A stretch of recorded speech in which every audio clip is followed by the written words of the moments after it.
I've been looking forward to this for 2 weeks now because it's like the Yeah. last time we talked, it seemed like as AI goes and data goes, it seemed like kind of a slow period. And Yeah. then just we taped that podcast and then just all hell broke loose. I know. I mean, I listened back to our last podcast and I think you actually said on it, you said, oh, I think 2 weeks is a good cadence because, you have enough time and then something comes out and you can discuss it. And then like in the middle, so we recorded that last one 2 weeks ago. And then in the middle of that, we had Gemini 2.5 and ChatGPT 4.0 image generation, both game changing, essentially, Yeah. released sort of within a day of each other. Such a fascinating time, isn't it? I want to ask what do you think over the past 2 weeks has been the biggest story? I think for me, I think the image gen release changes so much. I've stated on our last call actually that I didn't actually think a better just general model does much. Like I think that it's sort of marginal gains at this point. But the image gen just came out of no, like I didn't really expect it to be like that much better that quickly. And Well, I because think it Dolly just 3 was kind of terrible, you yeah, yeah, know? and like I use Midjourney a lot. Like my background's in Midjourney. I love the artistry with AI art. I really do. It's very creative. But something changed. Like with this release, it's very specific. It's like it can take a photo and change like absolutely everything in the room, design it differently. It can create like actual real marketing material without any edits. That was never possible before. And I actually think in some ways like AI contribute to doing less work from a marketing perspective. I think it changed the way you worked, but wasn't like you could achieve more with less. Mhm.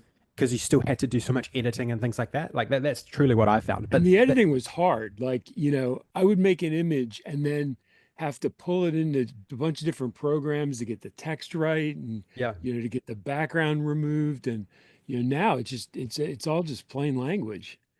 yeah, and that to me, the ability to give an exact prompt and then get exactly the same style, get the text right. Like most people are starting, like a lot of people online are starting to create YouTube thumbnails directly with the image Yep. model, for example, right? It changes just way more than I actually ever thought. And then I tested it on some data and analytics. I was like, I just put in some data into ChatGPT and I said, find some insights for this and then create an image, actually, I said, create an infographic of the insights. Now, I didn't think it was 100% right for what I asked for, but it tried to do quite a lot in one go, right? I didn't ask it the most simplest thing. I said, show me 8 different insights in an infographic. Like that's quite hard, but it still was It impressive how looked it pretty got. good. And the It looked text was good. all Yep, text it, was it all looked all right. correct. I never thought that that was going to be sort of like a data visualize, but the potential for data visualization to move in that direction. I thought it was always going to be you would have to have some sort of like visualization code, in the background to be able to be rendered. But I didn't see it happening like that. It's a huge deal. It totally disrupts so much at the same time enabling so much more. Because if you think about like there's so much stuff online of amazing. I saw a KFC, a mock KFC ad, like a high quality KFC ad. Someone said it cost them $400 in subscriptions. Probably would cost KFC $4 million to build, like to create an ad like that with all that animation and all that, maybe a couple of years ago. So disrupts so much, but opens up so much opportunity, which is really the story of general, like all of AI at the moment. You're right, though. It did just come out of nowhere. I mean, Mm. because I hadn't used the OpenAI imaging tools in well over a year. I've been using primarily ideogram, and they actually came out with a version 3 model that's great. It's not nearly as powerful in the editing as the OpenAI model, but had the OpenAI model not come out, I think that would have been pretty big news. Mm. And then I don't know if you saw, but like the stuff people are now doing with the Runway Gen 4 that came out this week Mm. Hmm. and using the OpenAI image gen to develop their keyframes and then having Runway fill in between them. I mean, it's like people are creating unbelievable film clips now. Yes, I'm seeing a lot of these online. I don't know exactly who's making what, like which tools are making what, but the quality just seems to have risen like immediately, Yeah. like all of a sudden. All of a sudden the quality, like this ad that I saw, I was looking at it going, wow, that is incredible. Like absolutely incredible. Like, you know, the issue with image generation in the past is you see all these like artifacts, and also Yep. there was no consistency in characters. So it was really hard to get consistency from one image to the next, but they seem to have solved that. Like you can insert your own face into something, and then you can iterate on that into different scenes. Like so, it's a real step change from what existed before. It truly is. Well, it was crazy because it used to be that in order to get your face into images, you had to train a LoRa on like Yes. 15 images, and it took like an hour, and it was like a Yep. million steps. And literally today, I did an image for a post where I took Nick DeBart's So good. profile picture and mine and just put him into Mortal Kombat, and it looks good. It's not super polished, but for something that took me 10 minutes to do it, I think it was pretty incredible. Totally, that image is next level. But even the images that we created of like our podcast, we both gave it a try. Yeah. I mean, I looked incredibly sad in my one, but the ones you created were very creative. But even, I mean, it's just so cool. It's so cool. I do want to highlight. I do want to highlight like there is a lot of negative externalities, I think, to this as well. Like I just, Yeah. I'm not a doomer at all. Like I'm generally pretty positive, but man, you cannot believe literally anything that you see online now. Like you have to second guess it. We'll probably get used to that in time, but it's certainly a shock to the system in so many different ways that we haven't quite figured out. Like, I saw you can create your own receipts. You can take a photo of your car and show damage on it. Like you can show your face beaten up, and like you can make up anything. I saw the one you're talking about the steakhouse receipt.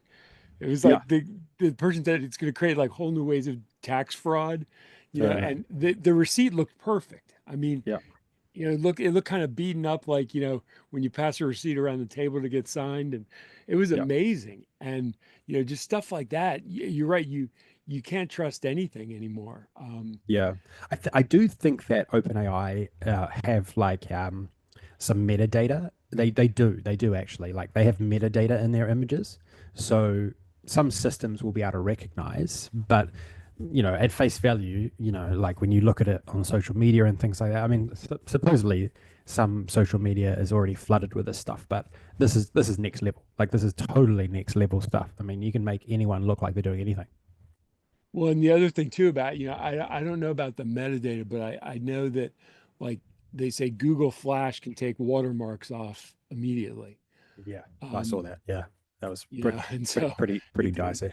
yeah, and the other thing, I mean, I think it's an amazing technology, but I definitely resonate a little bit with, more than a little bit with some of the ethical issues people have raised. I mean, the Mm, fact that I don't know if you read that Atlantic article about, no. just the massive theft that the AI companies did of, artists and writers, and Mhm. how they basically just took from pirated archives and just ripped it, straight into the training materials. And that the really ironic thing is, all this Studio Ghibli style. Mm, I mean, Miyazaki hates this stuff mm, with mm. an absolute passion. And so the fact that that's become kind of the popular style, I think, kind of highlights the total ethical issue of all this. Yeah, I agree, but I also kind of feel like that ship has sailed, like I honestly thought that, we put a lot of videos and material out at Enterprise DNA about Power BI. I'm not saying that it was like us that taught at Power BI, but I'm saying like some of the things that I used to read when I first read ChatGPT 3.5, I was like, oh my God, I'm pretty sure I said that. Like, I'm pretty sure this is like, this had to be trained on something that existed before. So like, I'm definitely not saying that it was from us. I'm just saying that, you know, we had best practices for visualization. We had it basically was regurgitating like what we have always said, in articles and videos and things like that. Whether it was us or whether it was a combination, it probably was. But you know, to me, that ship sailed. My mind has moved past it. If you wanted to know my like true feeling about it. I mean, in some sense, the theft is so big that Yeah. it's kind of too big to do anything about. I almost don't know how you would even go about. I mean, compensate. They basically ingested the entire written internet, Mm. and so how do you even begin to compensate for for some of that stuff, particularly some of the stuff that was not public? It's hard to get your head around, but at the same time, I do feel there are elements of that application that make me a little queasy. Yeah, totally. It's such a tough one though. Like I mean, I have thought about this a few times, but I sometimes think like everyone leverages off someone else. You know, everyone's learning from someone else. Like this is just the next evolution of that at a massive scale. Yes, by historical standards or recent historical times, this probably feels a bit unethical, but maybe in the future it sort of won't. It will kind of empower so much more and so much new that everyone will be like, okay, it empowered me to do so much more that I never would have been able to do before. So I think maybe in time, historically, it might not seem that way, but right now, due to recent times, that maybe it does. I mean, when the printing press came out, there was probably still some ethical concerns. There was probably ethical concerns there, right? But it sort of just transformed things and things evolved and became quite different. So I'm kind of feeling like it's going to be pretty similar here. I mean, it'd be interesting to see as the courts wrestle with kind of what fair use means in this context, because I think Mm, it so changes the whole environment for, artistic creation. Kind of you think back to things like audio sampling and, yep. kind of how that whole process evolved and the thinking around that and what was fair use and what was compensable. Yeah. That changed a lot from when people first started doing it. And so, Mm, I have the sense this is as well, but I mean, I saw there was a ruling recently about, that ruled in favor of the AI companies in terms of use of song lyrics. yep. And, it seems like the courts are just kind of piecemeal kind of deciding these things, and it's going to kind of take a lot of years for that to Yeah. really take full shape and kind of get full understanding of what that means. But yeah, I'm Mm, kind of with you that it's a bigger it's a bigger issue than I can really comprehend. But I kind of every time I use it, I know it's there. yeah. Yeah. Well, I'm pretty confident nothing will be done about it. I don't think it's going to change the trajectory of anything. These are the wealthiest companies in the world. They'll fight it forever. So, I mean, OpenAI just funded themselves with $40 billion. That's a lot of lawyers you could pay to fend this stuff off. Like you know, Yeah. I don't want to be giving or anything, but like this just reality. Well, as you say, the scale is so huge. I mean, I saw yesterday Sam Altman tweeted that they had 1 million new signups in an hour In an yesterday. hour, isn't that? Oh, I it's just mean, whether you believe that or incredible. not, even if it's a tenth of that, it's amazing. I look at that, I go, and some people still don't think AI is a big deal. Every AI prediction that you hear, or like that gets a lot of every prediction I see online against AI's progress is just always wrong. It's always been wrong. It's always wrong. For the last 2 years, it's been wrong. You know, like not everyone loves Sam Altman, but one thing I'll give him credit for is that he pretty much has been on point on all of the evolution that he has seen and has delivered around AI. Like he has been quite truthful, I think, about that. Maybe not about everything, but I don't feel like he's ever hyped up anything. He's actually delivered exactly what he has said. Maybe he's hyped things up for like a month or something, but eventually it's happened pretty soon after he said it would happen. Yeah, I mean, I kind of get the sense he really believes, when he talks about kind of timelines and predictions, that Yeah. he believes it. And you're right, he hasn't been wrong yet. Yeah. At least not that I've seen. And, it's kind of like you look at, like you mentioned Google Pro 2.5. And I mean, I don't know how much you've played with that, but that is not just an incremental jump. I mean, Yeah, right. that is a monster model. Yeah, see, I haven't actually. So what's your take on it? Like in terms of, I mean, I've used it a few times. I've used it on the API a few times as well. Um, it's hard for me to say as I haven't seen that big an improvement in the ways that I've used it personally. But where have you used it and what makes you think that? I spent the last 2 days basically with Nick DeBart.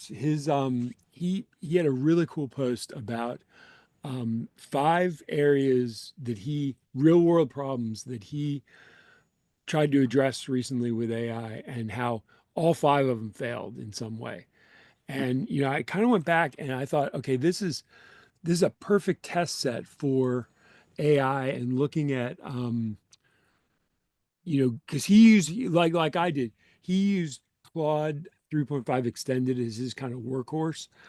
And it just provided a perfect test to compare kind of the boundary of where Claude started to have problems and where Google just cut through it like butter. I mean, Right. there were analytic problems, there were coding problems, there were um, synthetic data generation problems, writing, copy editing. I mean, it just tore through all 5 problems that he put forward. It just knocked all 5 of them out, and I think with the exception of one, it one-shotted every one of them. Wow. So I you've mean, used it is 3.5, one. yeah, 2.5 for all of them, Gemini 2.5 for all of them. Yeah, and I've been taking the hardest of the M code challenges that Yep. Omid and VJ run, and I've been throwing those in, and it just rips through those in, I mean, 4 and 5 star problems in no time. I mean, and it's yet to produce bad code for me. Yeah, wow. Wow. Wow.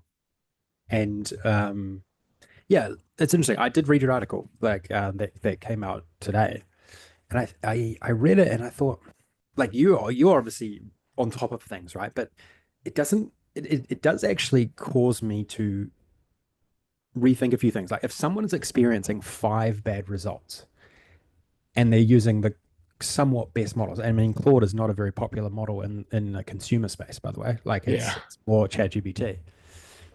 That's actually not that great a consumer experience, is it? Like that is probably a big reason why, there is still a lot of negativity towards what AI can bring. I mean, I think, we're sort of always using the latest stuff and seeing the progress but if you're not doing that, you're not seeing that, you can see why a lot of people, and I still think the vast majority don't believe it's that big a deal, like I really feel like that is the case. So, a lot aren't using it, a lot have used it, don't think it's a big deal. There's still a lot of back on AI posts that we do, like we find it useful, we see it, I think, but that sort of scenario that you just mentioned, it does make you not rethink, but reevaluate.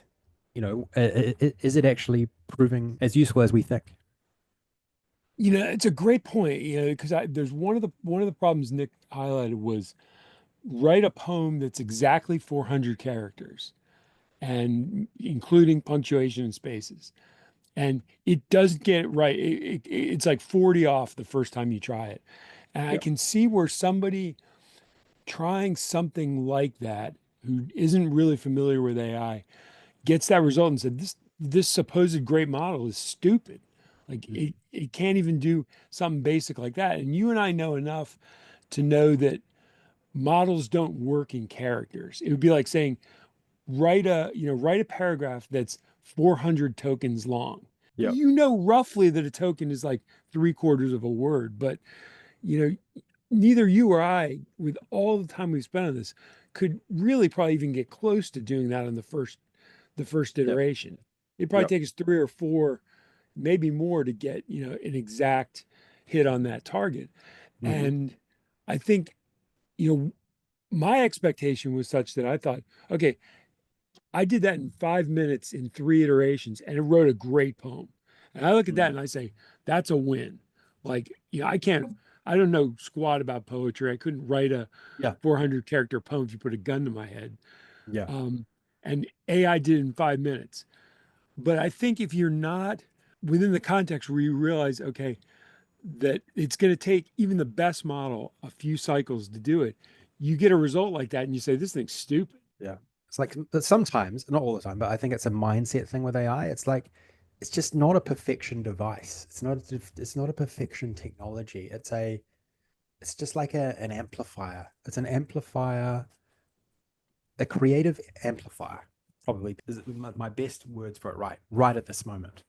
You know, I one of the things that brings to mind is, did you read the Harvard Business School article, the Procter and Gamble one that the team at Harvard and Ethan Mollick and his wife worked on? No, no, I haven't heard that. Spectacular. I mean, it's a really great paper. It's probably the best study I've seen so far in terms of quantifying the impacts of AI in the workplace. And Yep. they studied, it was something like 700 or 800 people at Procter and Gamble Okay. over a pretty long period of time. And it was, I mean, the thing that was impressive is it was GPT-4 they were using as the base model. And what they found was, I may not get the numbers exactly right from memory, but it was like there was a 39% increase in productivity and quality of results. Like people improved in the context of teams, I think they improved 39%. Teams that were using AI, individuals that were using AI, I think improved 37%. To me, that is a spectacular result. I mean, Mm.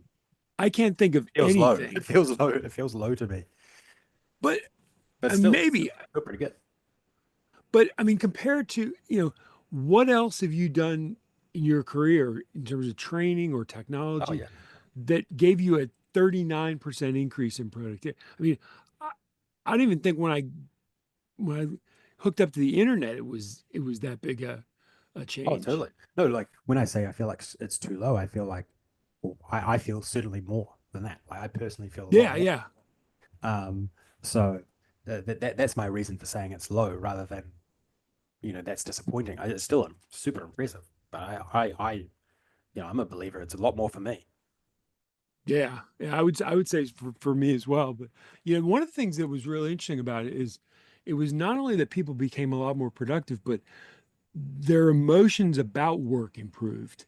They enjoyed it more. They were more energized, and I think a big part of it is that it takes a lot of the drudge work, and you can just like I always found when I work in teams, you don't want to assign your drudge work to other people, but at the same time, you don't want to do it yourself a lot of times. And AI is perfect because you can delegate all your shit work to AI. And I mean, we'll maybe talk about this, that maybe it does care. Um, but I've been operating at least under the assumption that it doesn't care.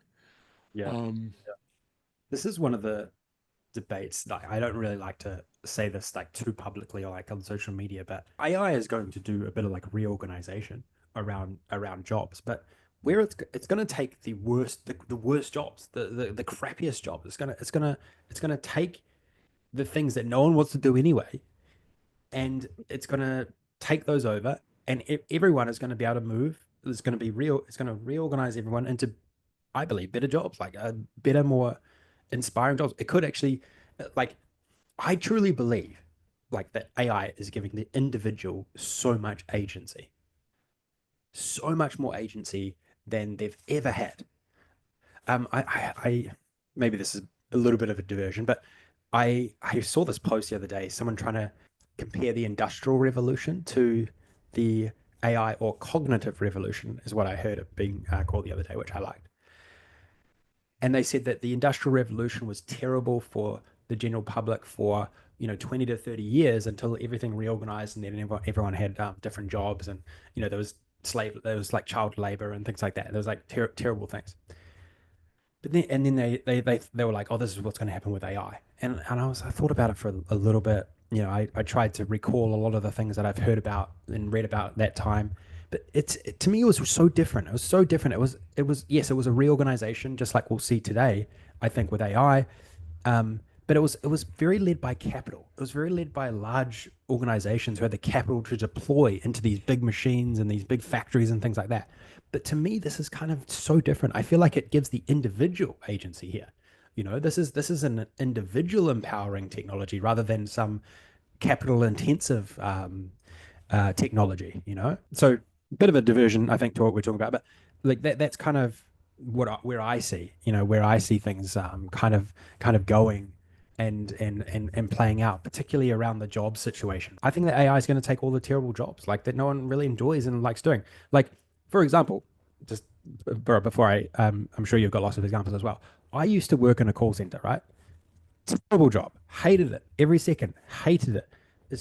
Every person that talked to me hated talking to customer service. Like how, like if AI can come in and give you a million customer service agents where you don't have to wait on hold for anything, like that is so good. Like that is great. That is an amazing application of AI technology, and I don't see how that is negative at all. That P&G paper, going back to that, I mean, your point about kind of giving the individual agency, there were two findings in that I found fascinating, which is that individuals working with AI were almost exactly as effective as teams without. So the individual kind of becomes a team. Yeah. And the other thing is that early career staff with AI performed at a level of senior staff. Hmm. Hmm. And that is, I mean, you've been saying that all along, that it's kind of like, I've been saying, well, if seniors don't need juniors to do the work, if they can delegate to AI, kind of where do the next round of seniors come from? And your point has always been they come right out of the box, that juniors plus AI equals a senior. And I Totally. think the Harvard paper really underscores that. I am like, I don't know if I'm a I have counter narratives to like a lot of things out there, but it seems like everything that I disagree with gets so amplified on social media for some reason. I don't know, because maybe, Maybe it's the social media you're following. yeah, possibly. But in saying that, I do see both sides of the coin, but I seem to get more wound up when I see things that counter to my own narratives, right? Which is pretty common. But yeah, I mean, I just don't believe any of those narratives. I don't believe that it's a terrible time for juniors. I think it's the best time for people out of university. I mean, people out of university could. I wrote this down on a comment the other day. I was like, man, if I was at university, I would not be working in a bar. I would be working on my computer, coding a software, learning while I was doing that, and trying to sell it online, or going on Upwork and trying to sell my skills online. Like, I'd be making more and have a much better life than working late nights at a bar like I did. Um, so I think this is the best time for junior people. Like, I'll tell you, how I think making software, like simple software, has become so much easier. I taught my son, who's 8 years old, how to use Lovable the other day.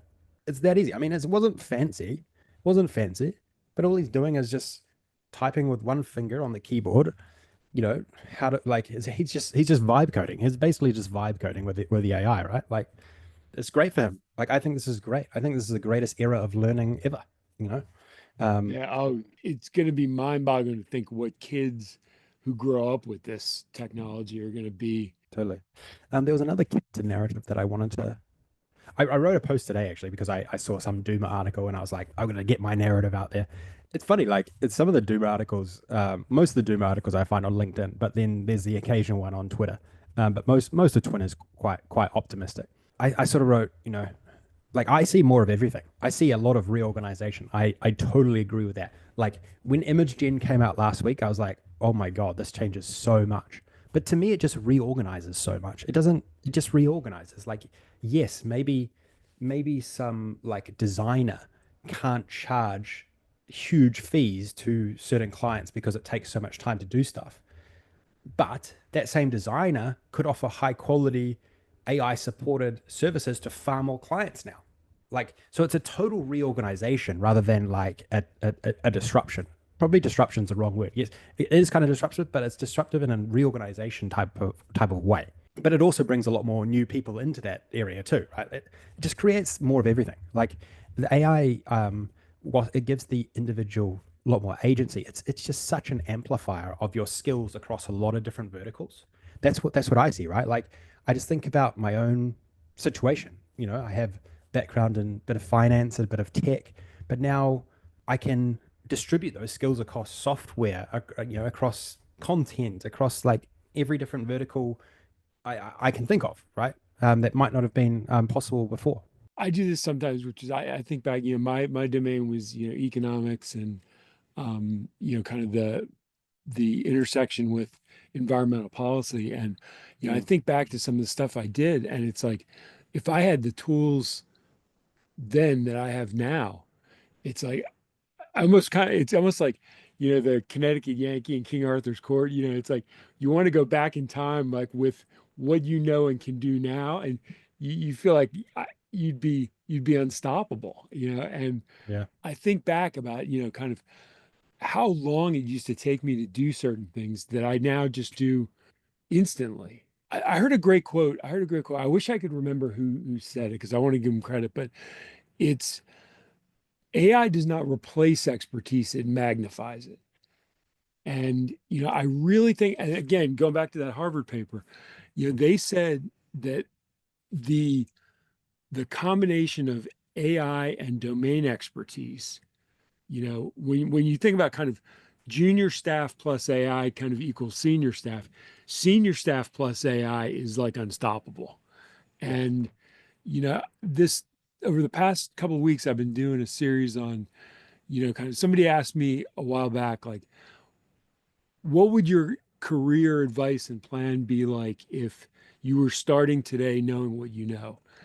And, the biggest thing I said is don't study data in and of itself.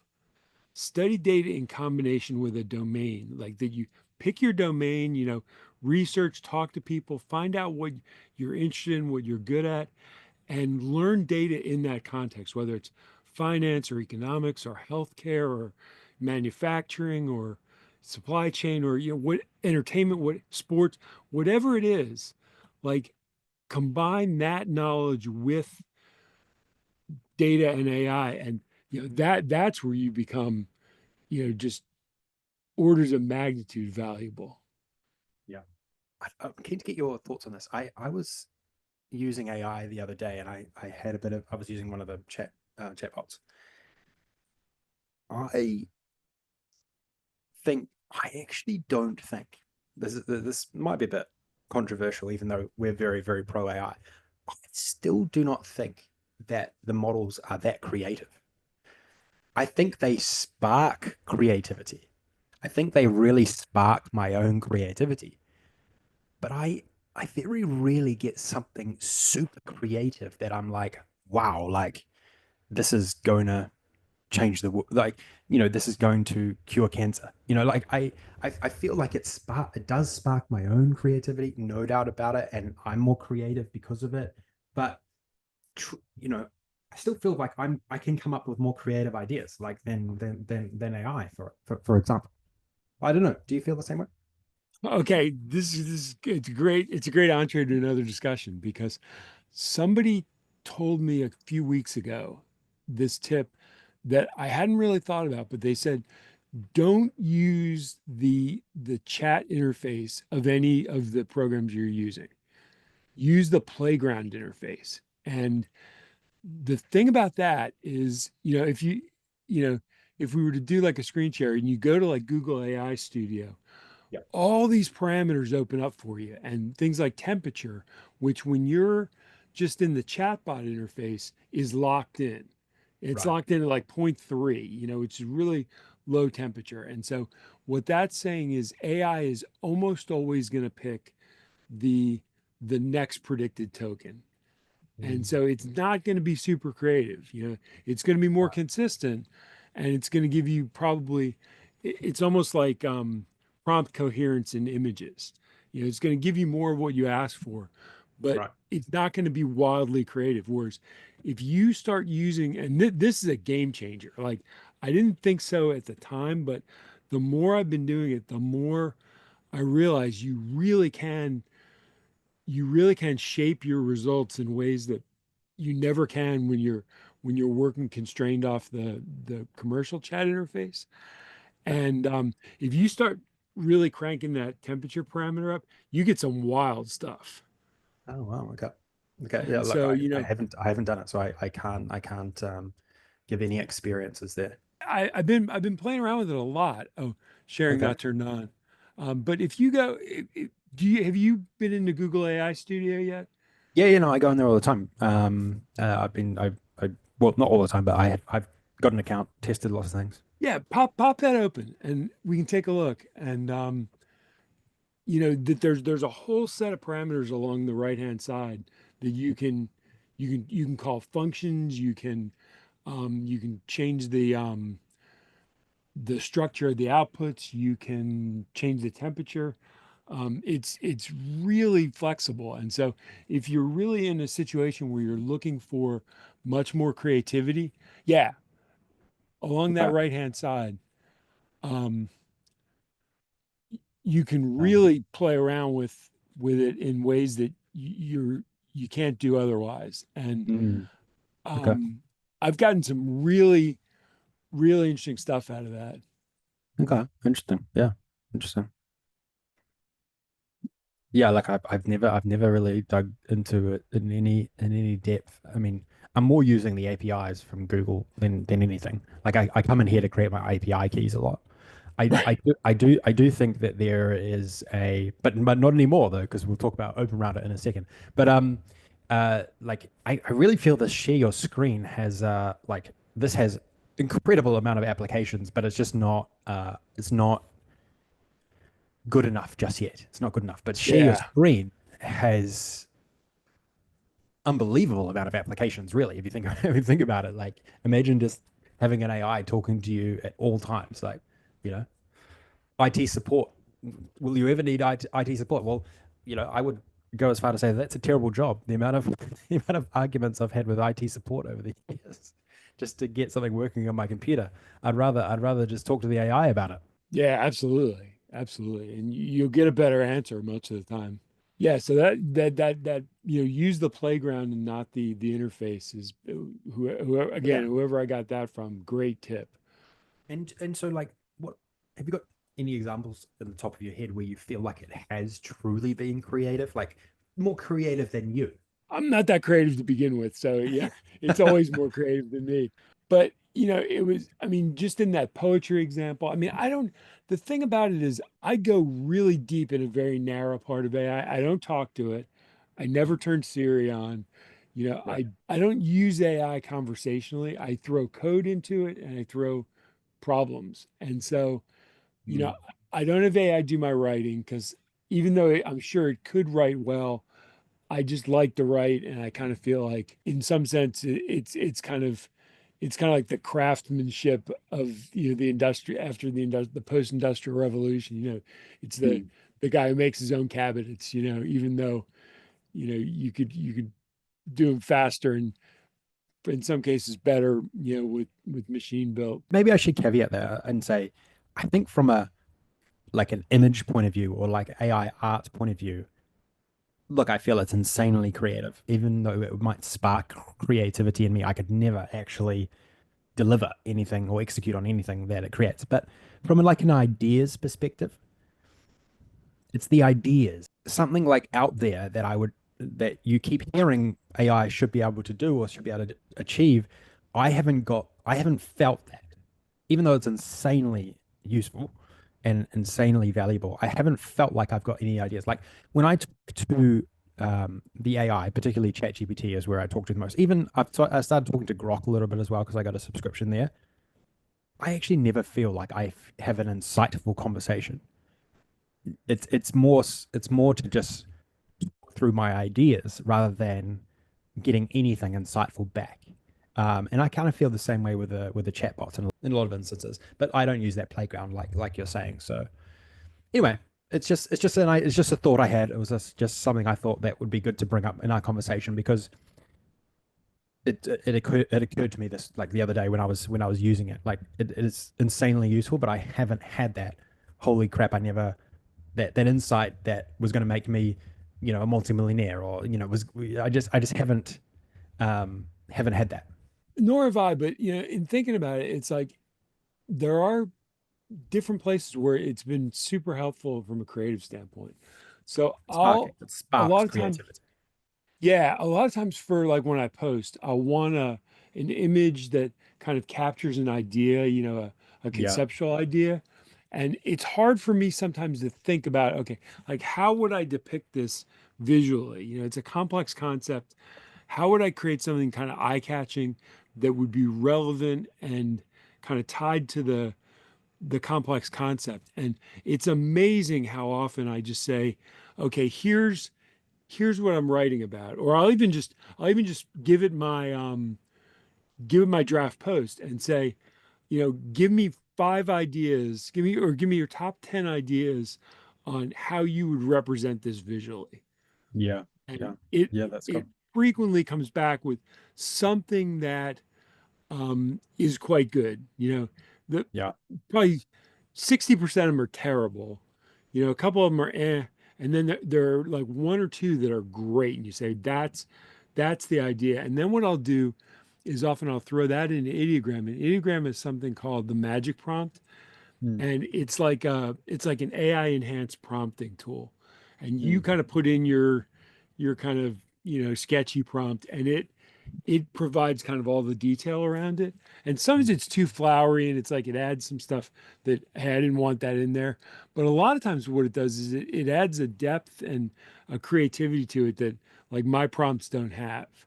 And Yeah. so Yeah. those are two, I mean, not super impactful, but you know, I think relevant examples for how it leverages creativity that I'm not I'm not good at. And like Yeah. for like one of the things I'm terrible at is coming up with names for stuff, and Yeah. product names, or company names, and it does a great job with that. I mean, you say give me 50 names, or here's what this product does.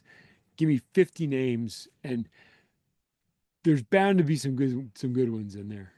Yeah. Maybe like creativity and ideas just on a massive spectrum, you know? And that spectrum is in lots of different verticals because there's creativity in images and video and text and audio and all that. So it's a complex problem, but you're right. Like it is insanely creative at something that I'm terrible at, like imagery and art and all that kind of Right. stuff. But maybe I'm searching for creativity in areas which maybe I'm already okay at, and I already have like all of these interconnected nodes of knowledge that it's not as good at that specific thing. So I'm not getting what I want out of that specific thing, but I'm getting it out of a lot of the other things. So anyway, it's so deep and so interesting, but it is fascinating. It is fascinating. I mean, I think one of the things it does quite well is it plays devil's advocate well. So if you say, okay, Mm, I'm going to present an idea, give me, you know, the series of risks you see, the downsides, yeah. poke holes in this. It's like you can really make it critical in a constructive way. Mm, And I'll oftentimes, if I'm thinking of something, say, okay, like this seems like a good idea to me, poke holes in it. And yeah. there have been times when I've done that, or if you're prepping, like one of the things that does a great job is prepping for people for interviews. That I've actually shown people that you can tape yourself, responding to a question. So if you're practicing with somebody, and that you have your spouse or your friend, kind of read some questions to you. You say, okay, tell the AI, I'm interviewing for a data engineering position. Give me 15 common questions that Mm, that would be asked in a data engineering interview, and then you answer those questions. And if you video yourself, you can actually have the AI critique both your answers and your presentation, and it is as good as many you know interview coaches I've known. yeah, Um, totally, totally. There really is actually no excuse to perform poorly in a in an interview these days. I yeah, don't feel like, I mean, you can recreate the AI like a specific person, be an expert in a specific field, think about all the questions that you might be asked, and I think you'd probably cover 80% of what anyone would ask anyway. Yeah, yeah, and I think particularly as the voice technology gets better and better. I mean, Yep. that Sesame demos of stuff I saw, it's like it would be indistinguishable in many cases from doing a phone interview with somebody. Yeah, totally. I'll give you a bit of insight. I've been trying to build an AI voice application. We got one of a couple of our first customers through our little side business, on the intelligence, and one of them is an AI voice. And oh my Lord, it is hard to get these things working well consistently.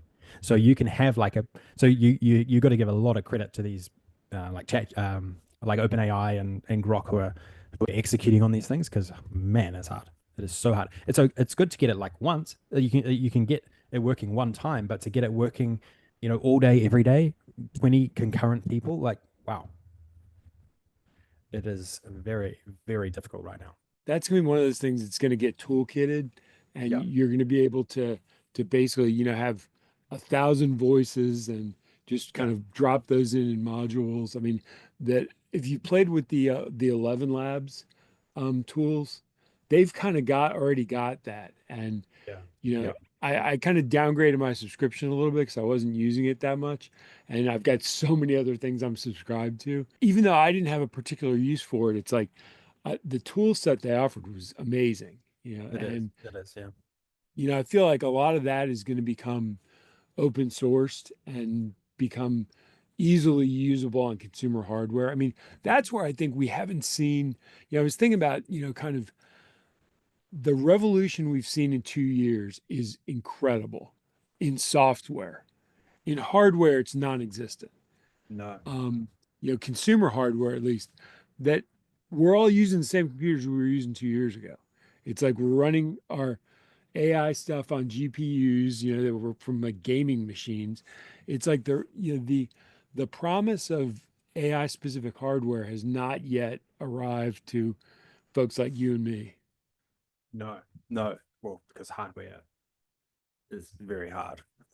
It's the hardest. I think the hardest thing about hardware is actually just the distribution. I don't actually think it's like I think you could probably send some specs over to Asia somewhere and get it built, but to scale it up and distribute, they cost hundreds of millions of dollars. They cost billions of dollars. Like it's insanely hard. And then a lot of the distribution points, like stores and um, even online, like the big players own these with their marketing budgets and things like that. So it's just hard. It's just really, really hard. I'm sure it's going to happen though. This actually leads us to something else I want to talk about because I actually think I know we want to talk about MCPs because you've got some really Yes. solid thoughts on that. But this is one application of MCP is um, you'll have to describe it better than I could. But I think there is a mobile device opportunity here of just loading on the top AI models with MCP and then controlling desktop applications from your mobile devices. I think that is a huge opportunity. Huge. And MCP is not just desktop devices, it's basically controlling any software, right? So you could have a Yeah. device where I don't think it's disruptive to Apple. I just think it's a new thing. I think it's a brand new, a brand new experience, right? Like actually controlling things with a device that you weren't able to control before, or maybe you had to build a very custom piece of software for the App Store or for Android or whatever. So I don't know. Maybe you could go a little bit deeper into MCP because I think you know it way better than me, but I just know it conceptually. I've seen lots of examples, but maybe you've done a bit of a deeper dive than me. I've started to, because I think it's the thing that really for the everybody other than the data engineers kind of slipped under the radar Yep. during, when the image gen and we talked about kind of last week being this monster week. And Mm. I actually think the biggest in the long term, the biggest news coming out of last week will be about the adoption of MCP as an accepted protocol across the industry. Because Yeah. OpenAI, so it's called Model Context Protocol, and it's basically a way of enabling AI models to use tools. use tools, to use resources, to Yep. reuse prompts and functions. And it's somebody described it as kind of like the USB of AI. That when you've got this MCP client, like Anthropic developed it, so Claude is the furthest along, and it's got built in, it's got the MCP client. And then what you can do is everything out there that has an MCP server, you can just kind of plug in fairly easily with just kind of a code snippet in your config file. And I think that even that's going to get automated. So it's really going to be, almost like just installing, an application Yeah. on your phone. And the thing about that is that right now, as smart as AI is within the constraints of that chat box, it can't really do much. Like it can answer your questions in a really impressive way, but Mm. it can't go out into the world and do things. And MCP lets you basically connect it to just an incredible range of tools. And the boom that's going to come in terms of everything being MCP enabled, I think is really that's the biggest thing to come out of last week. Because I Yep. remember when there are now sites that list kind of all the new MCP servers, and it kind of reminds me when the internet first started. I used to subscribe to a mailing list that was every new website that had come online that week.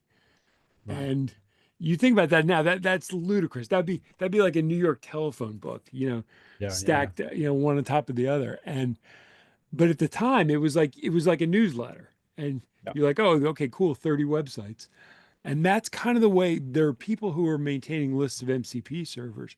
And even in this infancy stage, the range of tools you can connect is incredible. And Mm. like I'm connecting my Obsidian vault to my AI models now, and it's like to have direct access in and out of my Obsidian vault where I keep all my posts, all my content, all the stuff I've saved from other people's posts and other people's content, and to have it be able to analyze that, pull it out, and search and retrieve, enter information into it is incredible.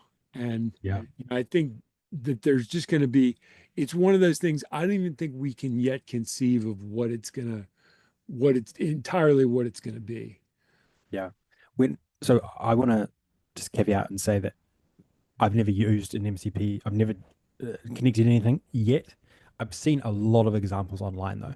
And when it really clicked for me, like maybe 2 or 3 weeks ago, I saw someone connect to like a CAD software and they were controlling the CAD software from Claude. And I was like, holy crap, this is what MCP is. Because I had heard of it before, but I didn't really get it. And then I saw this, and then I've seen many subsequent examples of this, and I was like, this changes so much. This changes the dynamics of AI so much. It actually changes some of the narratives of AI as well. Like, have you heard the narrative where it's the model? The models don't matter anymore. It's all about the product because the models are just going to be commoditized. I actually thought that flipped it's on its head as well because you'll never use an MCP server unless it's the top model. Like you'll want to use one of the best models because the best models are the only ones that will be able to understand this stuff or be able to actually be effective using these things. So that's just one. But also, when I saw this and I saw how effective it was, I thought, wow, okay, these guys, these like ChatGPT, Anthropic, and Gemini are going to get so huge because just as like Google was the front door of the internet, right? These guys are going to be the front door to information, but also all software. Like, think about how big that is. Think about how large that is, right? There's going to come a time where businesses are going to be sick of the 50 subscriptions that they have to log into. And they're going to be like, I want these all connected up to ChatGPT. I want my front door to all my applications to be to chat. I want to go through ChatGPT and I want to be able to sync this data from here with this data from this particular tool. These AI companies have an opportunity to become the biggest companies ever because of this very reason. They're gonna build a massive moat around their models and accessing all of the tools with their models. Like that's what I thought. That's what I immediately thought. Because everyone always wonders, oh, I mean, you hear this all the time. What's ChatGPT's competitive advantage? They're going to get chewed up by Google. They're going to be chewed up. And I'm like, do you know anything about MCP now? Like, they're going to be the front door to basically everything. Every single thing is going to have to sync up to what MCP trend. That's an interesting question, in the long term. And I don't know enough to have a really, confident prediction of this, but the thing that I think was so big about last week was I wasn't paying attention to this because I figured OpenAI is going to have their standard, Anthropic's going to have their standard, Google have their standard, and it'll be this drawn out land war, over the next few years to figure out whose standard emerges as the best one and the true standard across the industry. And that war ended without a shot fired. That basically OpenAI said, we sign on to the Anthropic protocol, and Microsoft fell right in line. And then, I think the only one who I haven't heard yet is Google. And the minute they do, like it's done. There's no more kind of protocol war on this. That's decided. I think it was fascinating the fact that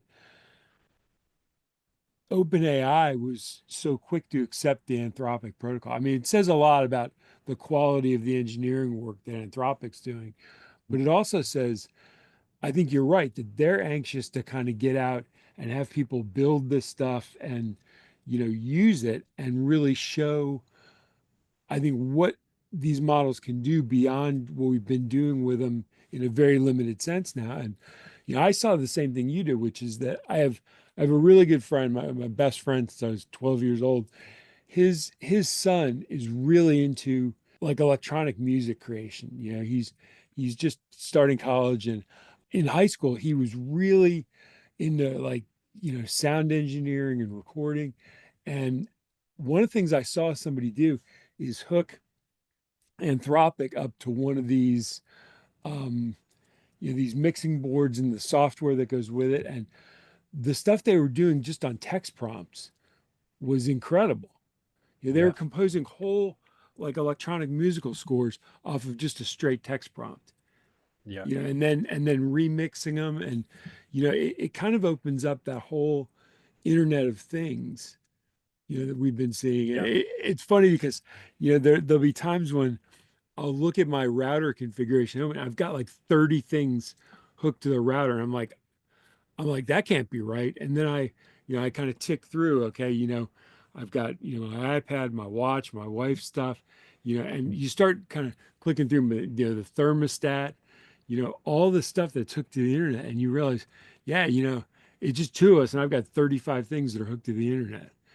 yeah, And, yeah. you start So thinking true. about, all these things hooking to your AI models. And, Yeah, I think that's kind of the brave new world that, we'll really start to see over the next year. yeah, 100%, 100%.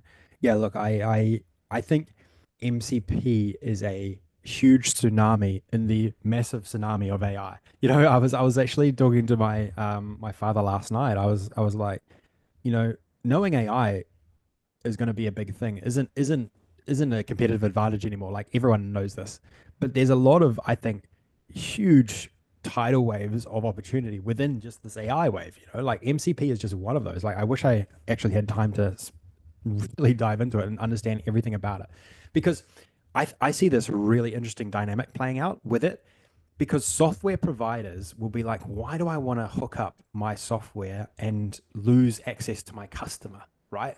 By giving them an access point to my software through ChatGPT, for example, or Claude. So I see a lot of pushback there.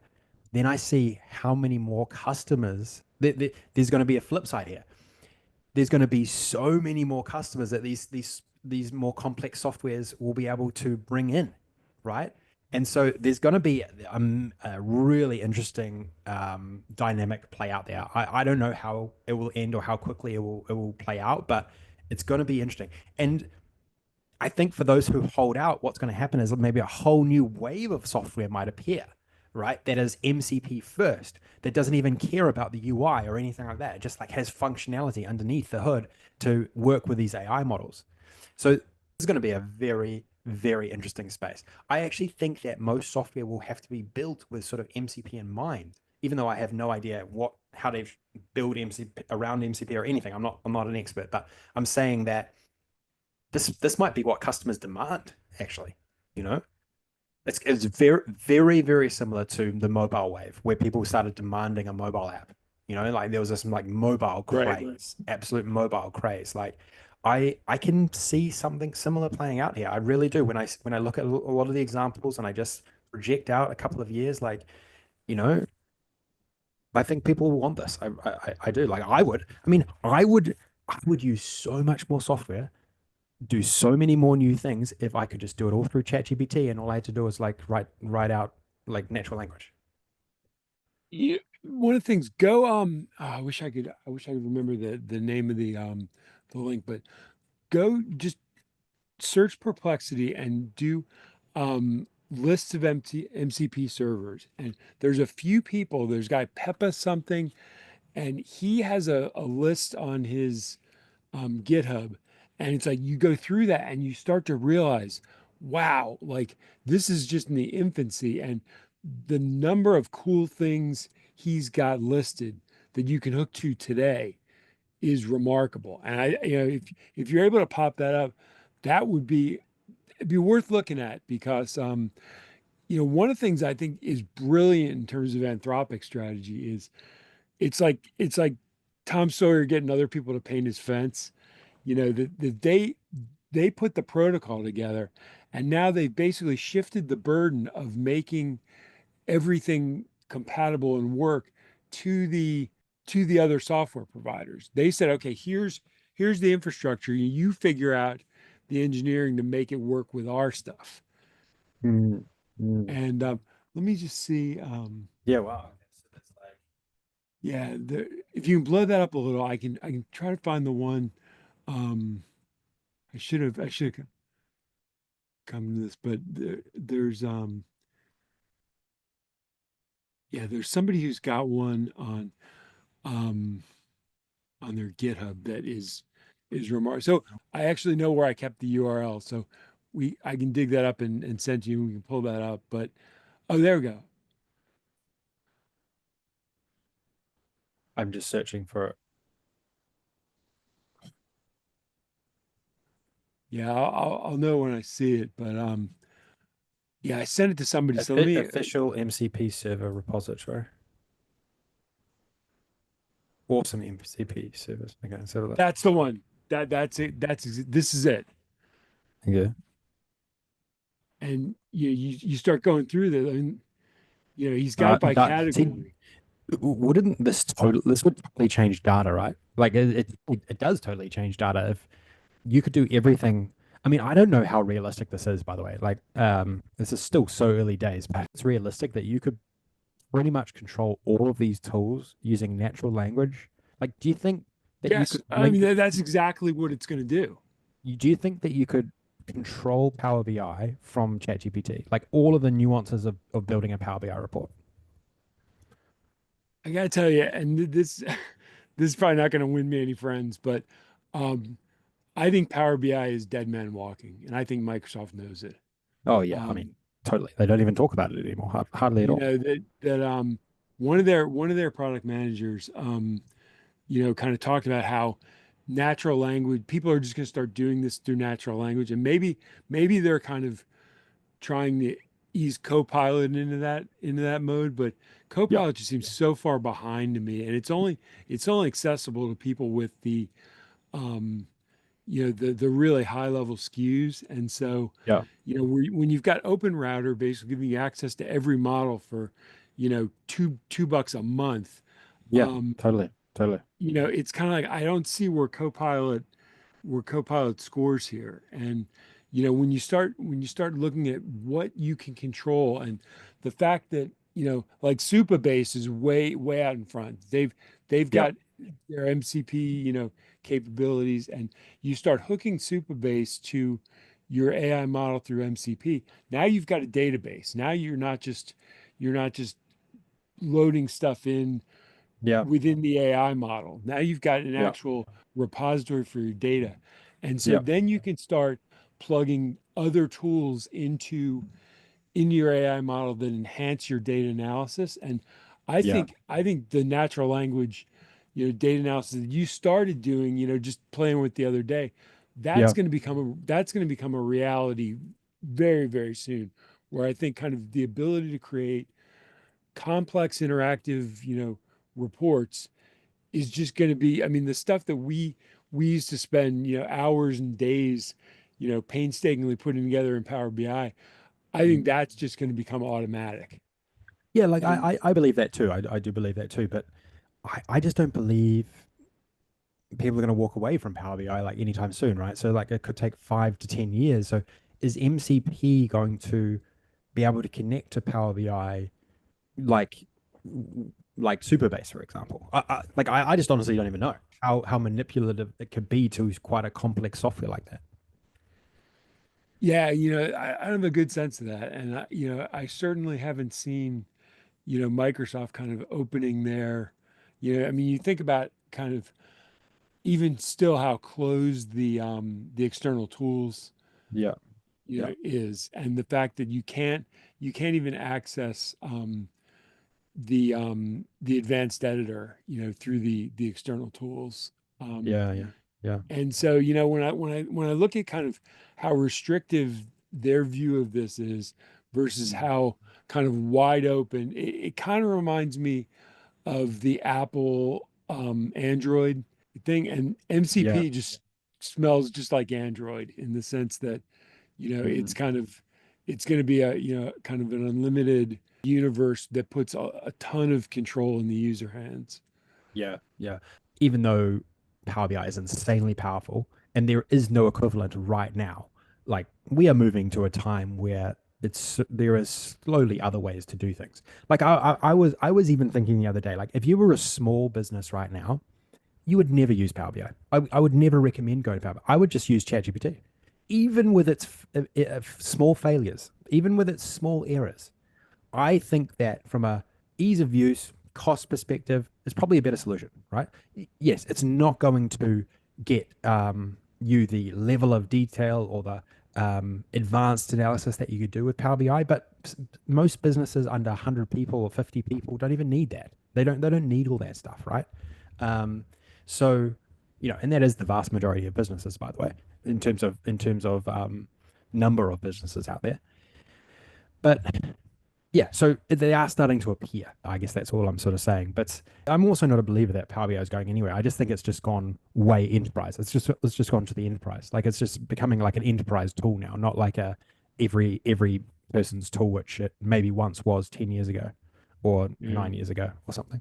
Even for my own business, right?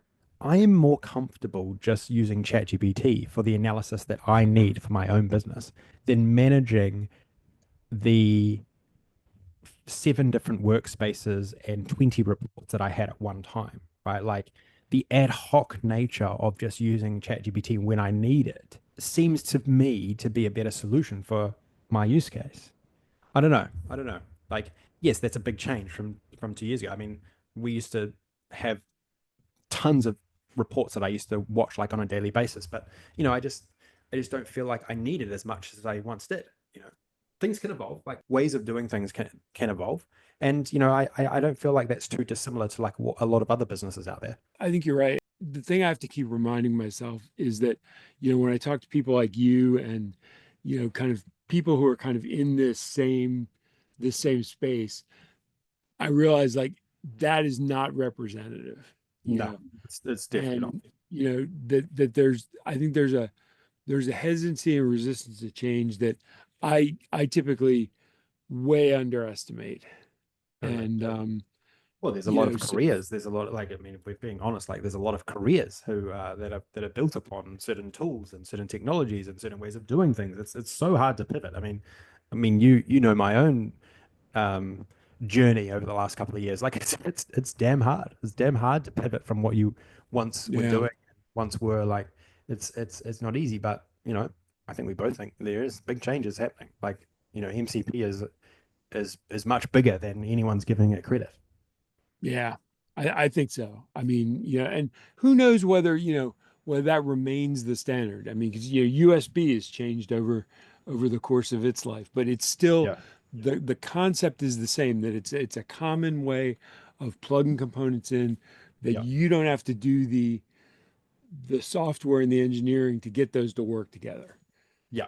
That was the biggest eye opener for me. I had absolutely no idea what MCP meant until I saw it controlling another piece of software. And then I was taken aback. I was like, holy crap, these things are going to become the front door to pretty much everything you do digitally. Or they want to become. They want to become this, Right. which makes complete sense from their perspective. But also it is actually maybe good for the consumer, right? Like instead of having to use a different AI for every single software you go into, right? What if you could just use one and they could all talk to each other? That's huge for the consumer. That is huge for lots of things. Definitely like somewhat disruptive and reorganizes things a little bit, but like I'm being honest, like I would use way more software, way more. I'd have way more subscriptions if I could just control them easily with natural language inside of ChatGPT. I honestly would. Yeah, and that's exactly. I mean, it's funny because everybody's been saying, "Oh, the experts have been, this is the year of the agent," and I've been like, I don't see that. It's Yeah, like, me too.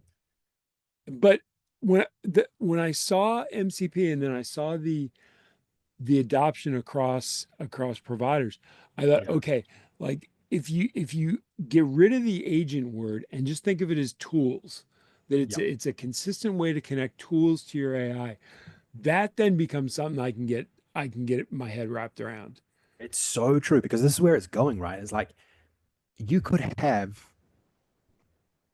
your AI talk to three different tools and try to w- get it would get information from one tool, it would then take an action in another tool, it would then review what it's done, and then it would do a little bit more. So this I think this is what agents are. Like I think this is what they were all talking about. It wasn't sort of just a text box iterating over itself trying to come to like a conclusion. It's about the AI controlling and understanding messages from different tools and bringing it all together. I think that is actually what it is and what is going to create so much new stuff. It's just hard to even imagine. It's totally hard to imagine. I think it's going to be so big. It's going to the applications are just going to be so vast.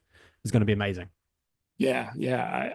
I'm excited. And it's like when you were talking about, kind of Power BI, and that I kind of think in some respects, we're going to be able to kind of create our own modular version of that. We'll be able to Yep. take the database we want.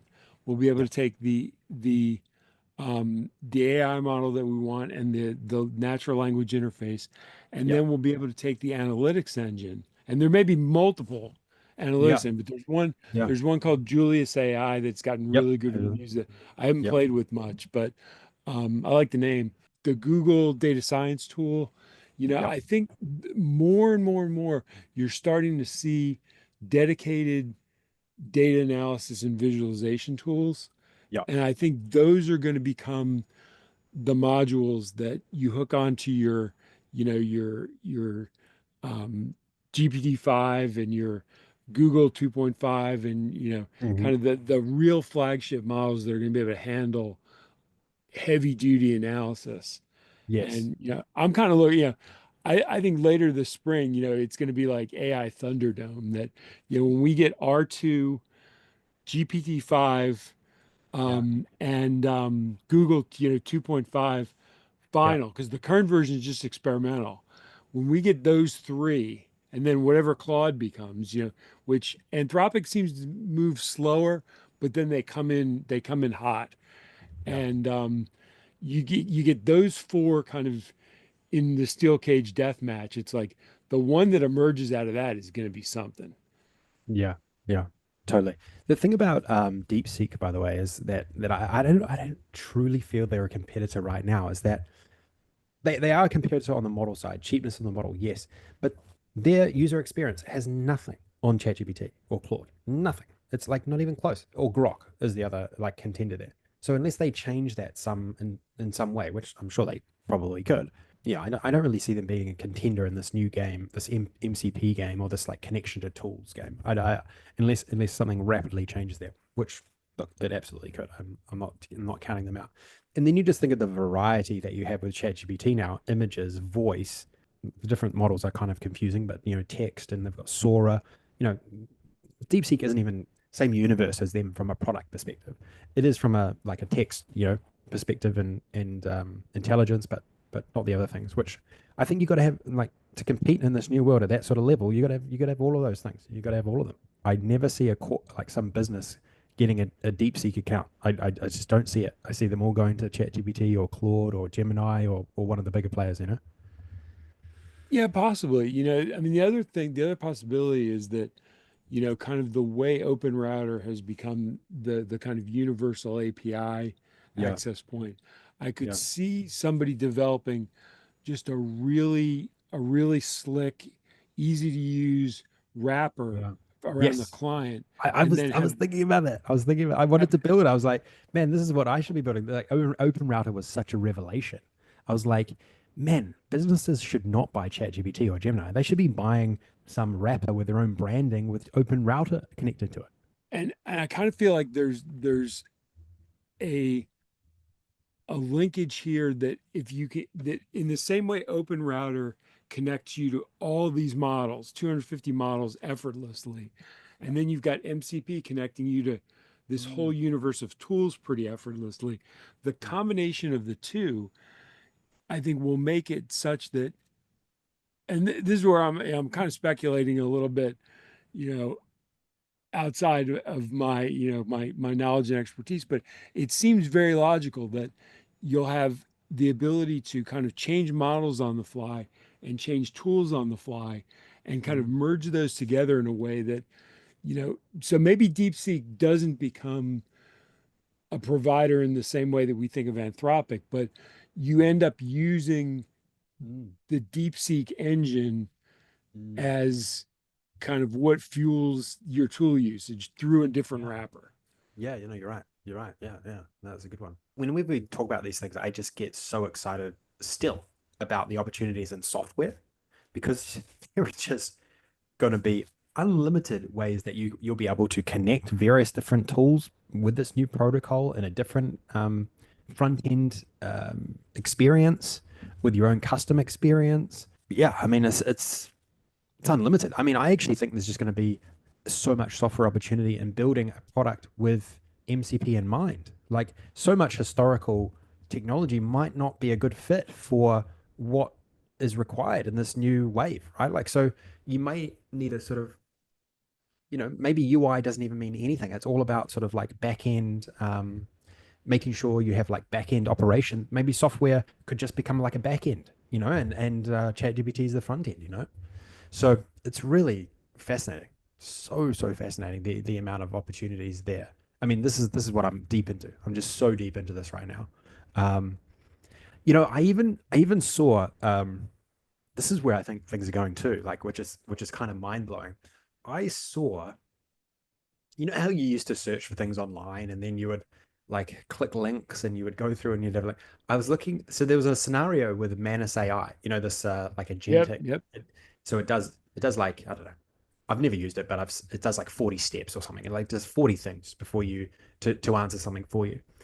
And someone typed in their trip itinerary that they wanted to go on. It was like quite a detailed itinerary, and it built an entire website describing like all the different things that they should do at all the different spots that they were. Like it built like a website within a minute, an entire website describing their entire thing. And I was like, okay, I know that's like might not be like a serious business example, but I mean, when you just extrapolate that out like to a business application, I mean, it's going to create your entire analytics requirements on the fly. Like that was kind of like what I thought when I saw it. I was like, man, these things are going to be able to do a lot of stuff all at once. It's going to be like so mind blowing.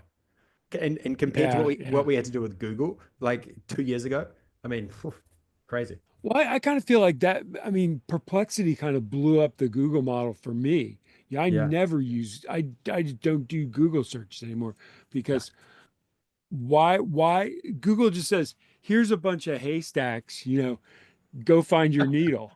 Yeah. And Perplexity says, here are the, here's where I think the needle is, you know, and it's such an easier way to find things, and Yeah. just such a more pleasant experience. And it's really interesting because one of the things I've heard is that the shopping aspect, which I haven't used it yet, but Perplexity has a thing where if you search for something, it'll kind of pop up and say, "Do you want to buy this?"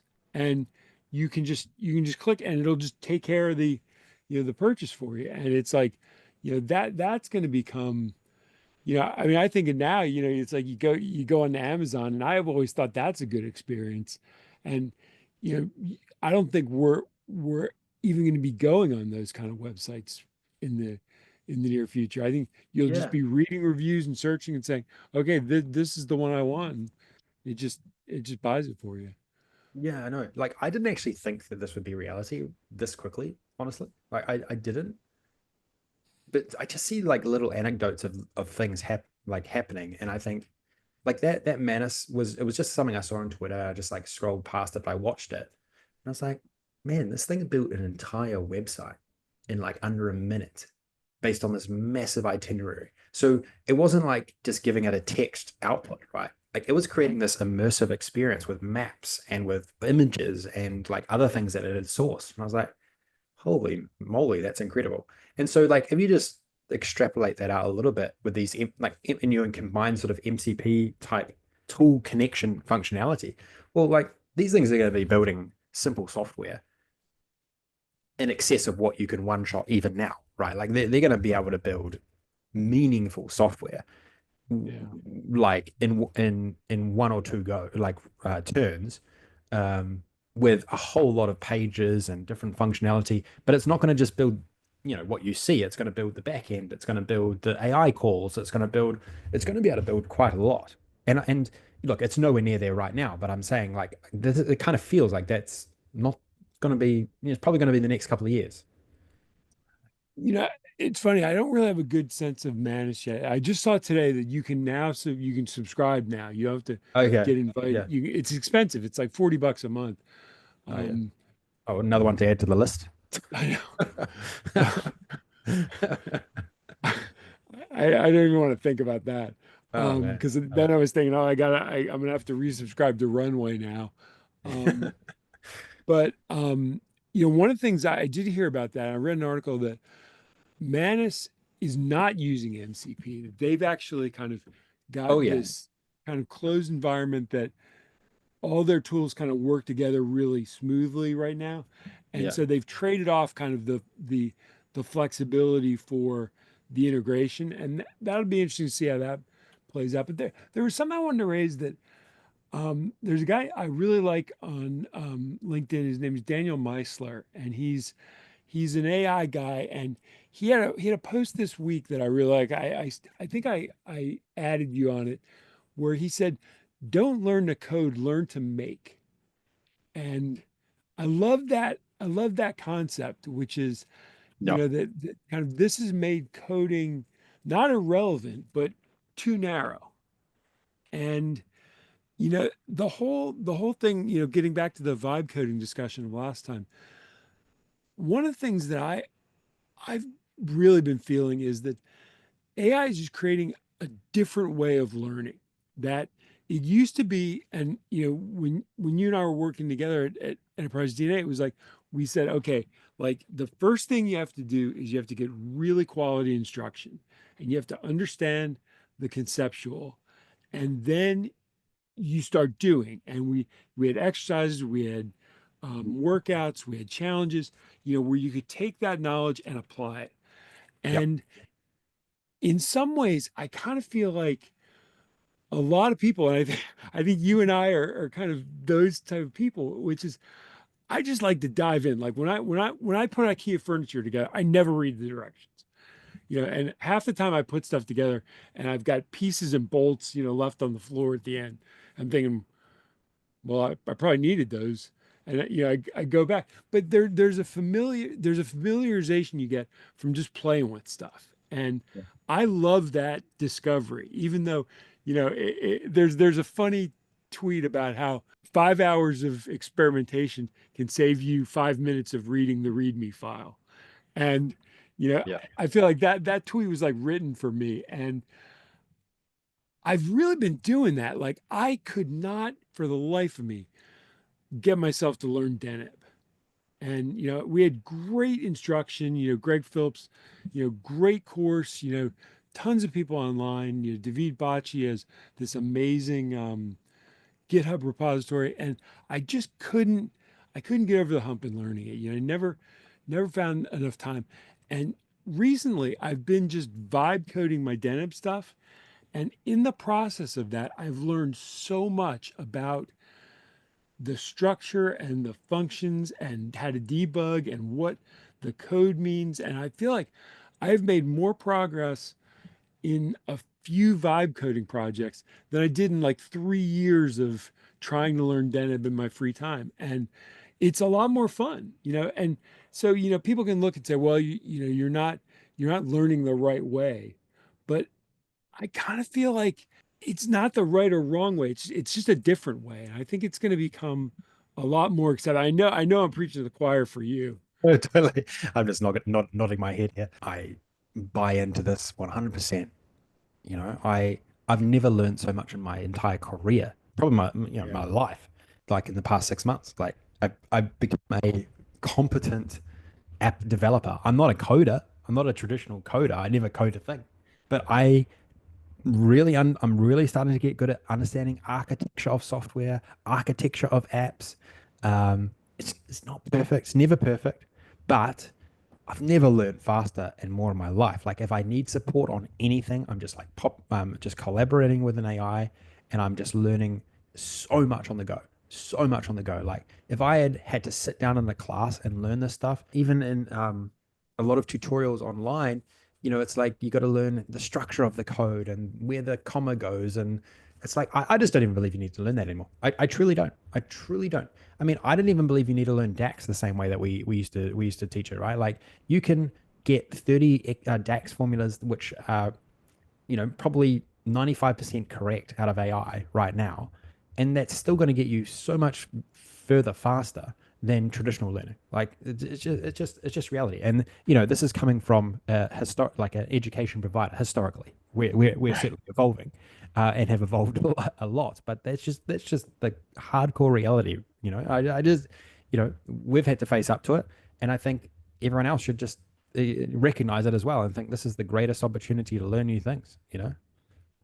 Totally learn like as many new things as you possibly can. But I don't know, some people still really like the person stuff. Like they really do. Like we get a lot of, I have a lot of discussions with customers. Some people really still love the I don't know, like I feel like it's they love the personal instruction. I don't know. I'm not sure if that's just something that is just feels more comfortable or something. I'm not sure, but like, I mean, you got to admit, like sometimes it takes a little bit of stepping outside your comfort zone to just like open a brand new tool and just like vibe away. Do you? I'll give you a good stupid example of this is that when when PCs first became prevalent, Yeah. before PCs, I had just a stack of yellow legal pads. And I used to write everything I wrote Yeah. on legal pads. And it was how I thought. It was like I always wrote with a legal pad in my hand. Got a computer, and I for the first like 6 months, I could not compose on the computer. I used to write stuff on legal pads and then type it into the computer, which is just idiotic, like in retrospect. But it was it felt too strange to me to compose directly on screen. I just couldn't do it.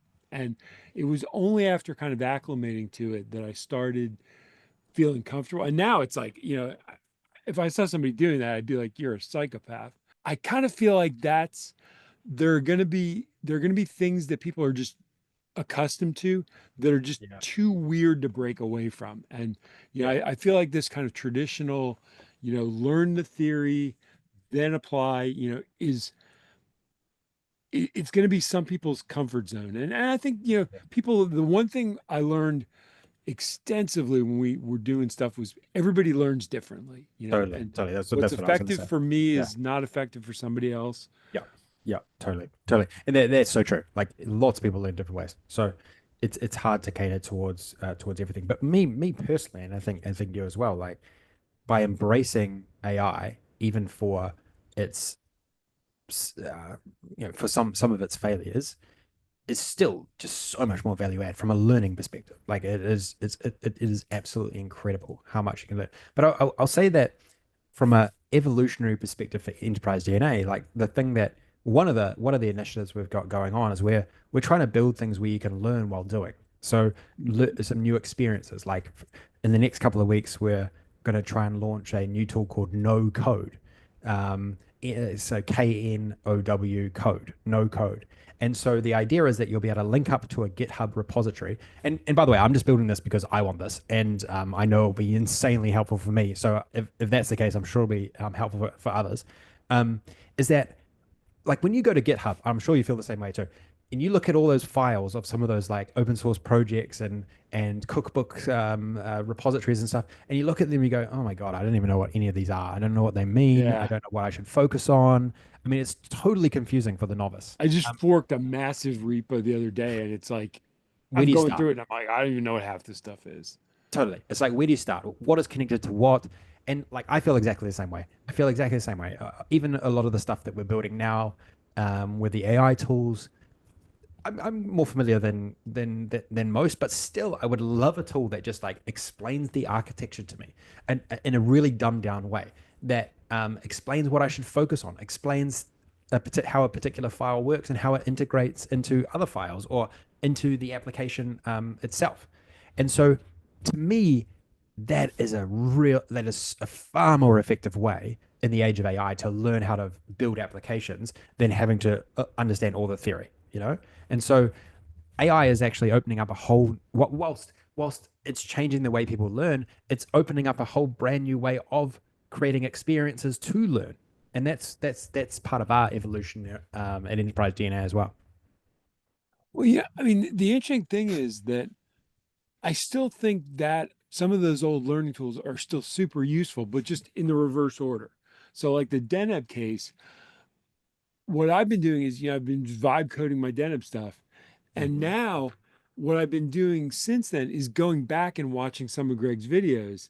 And it's Mm, like, wow, what I can pick up now after just having mucked around, waist deep in it for a couple of weeks and, building some complex visuals and using AI. It's like now when I watch that, I have such a better understanding of the environment and the issues and, what mm, he's talking about than, he's a very clear, good presenter, but it's one of those things that until you've experienced that way of looking at visuals in terms of think about visuals not as data series as much as kind of layers.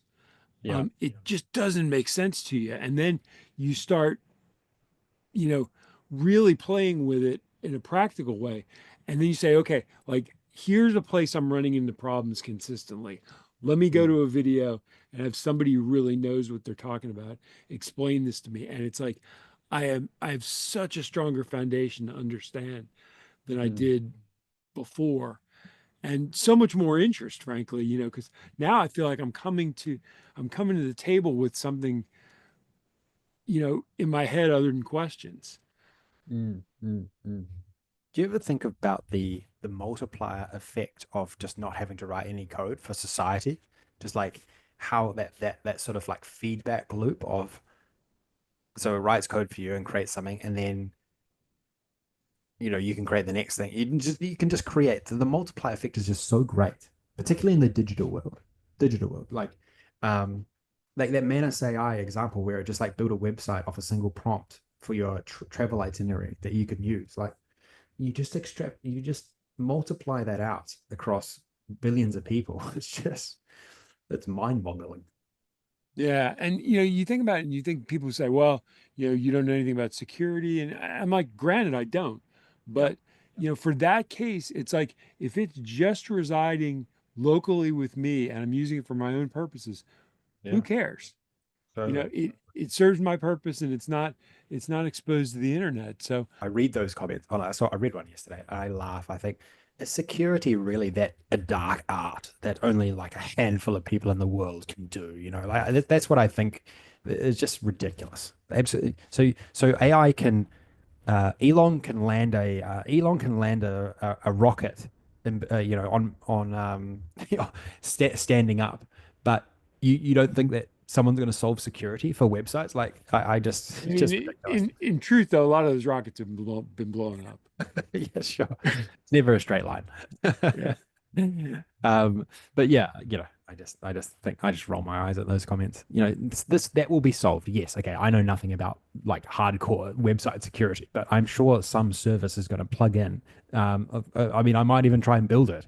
That will help with that, right? It's not some dark art that cannot be solved.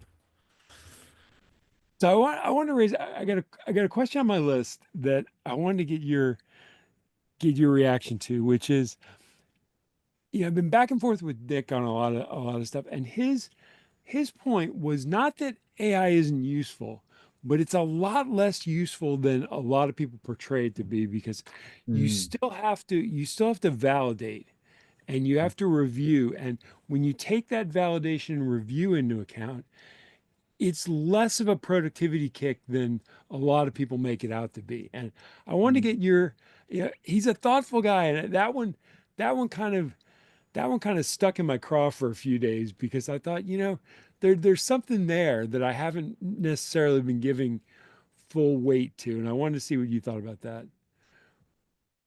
Yeah, you know, like I think in a lot of quarters that is reality. Yeah, it's more reality than not, which is surprising. It's surprising to me. It really is.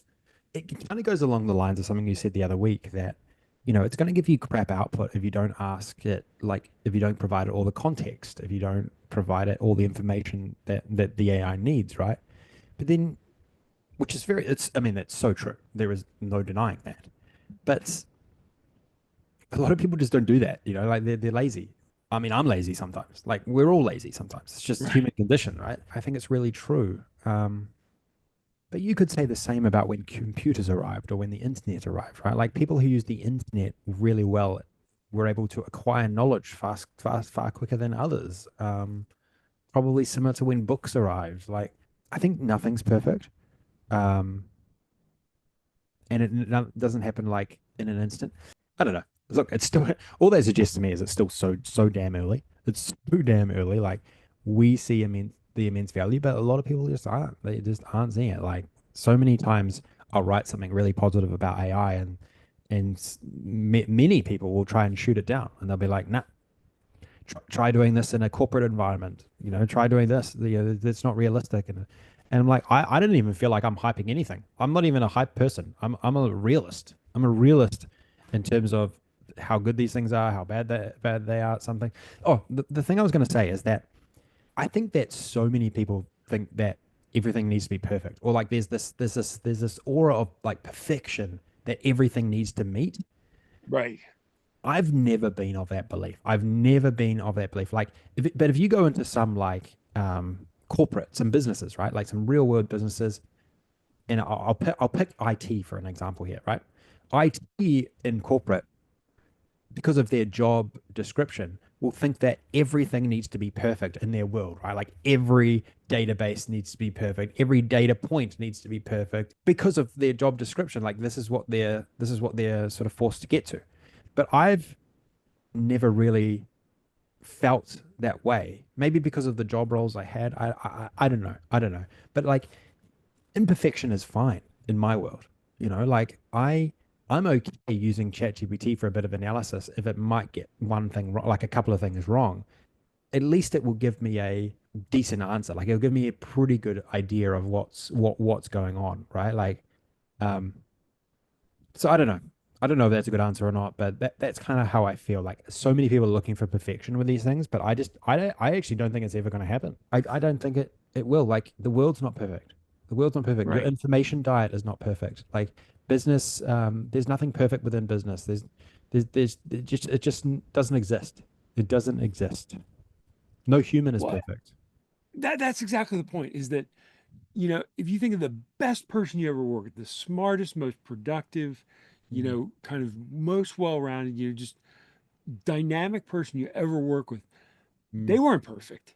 There were yeah. times that, the stuff they submitted wasn't even that good. It was like, or it was wrong, and it's like, it happened a lot less than with most people, but you never held anybody to a standard of perfection. I mean, Mm, and, mm, this idea that somehow this thing that is as good as, some of the best coworkers you could have has to yeah. be perfect in order to be useful, just again makes no sense to me either.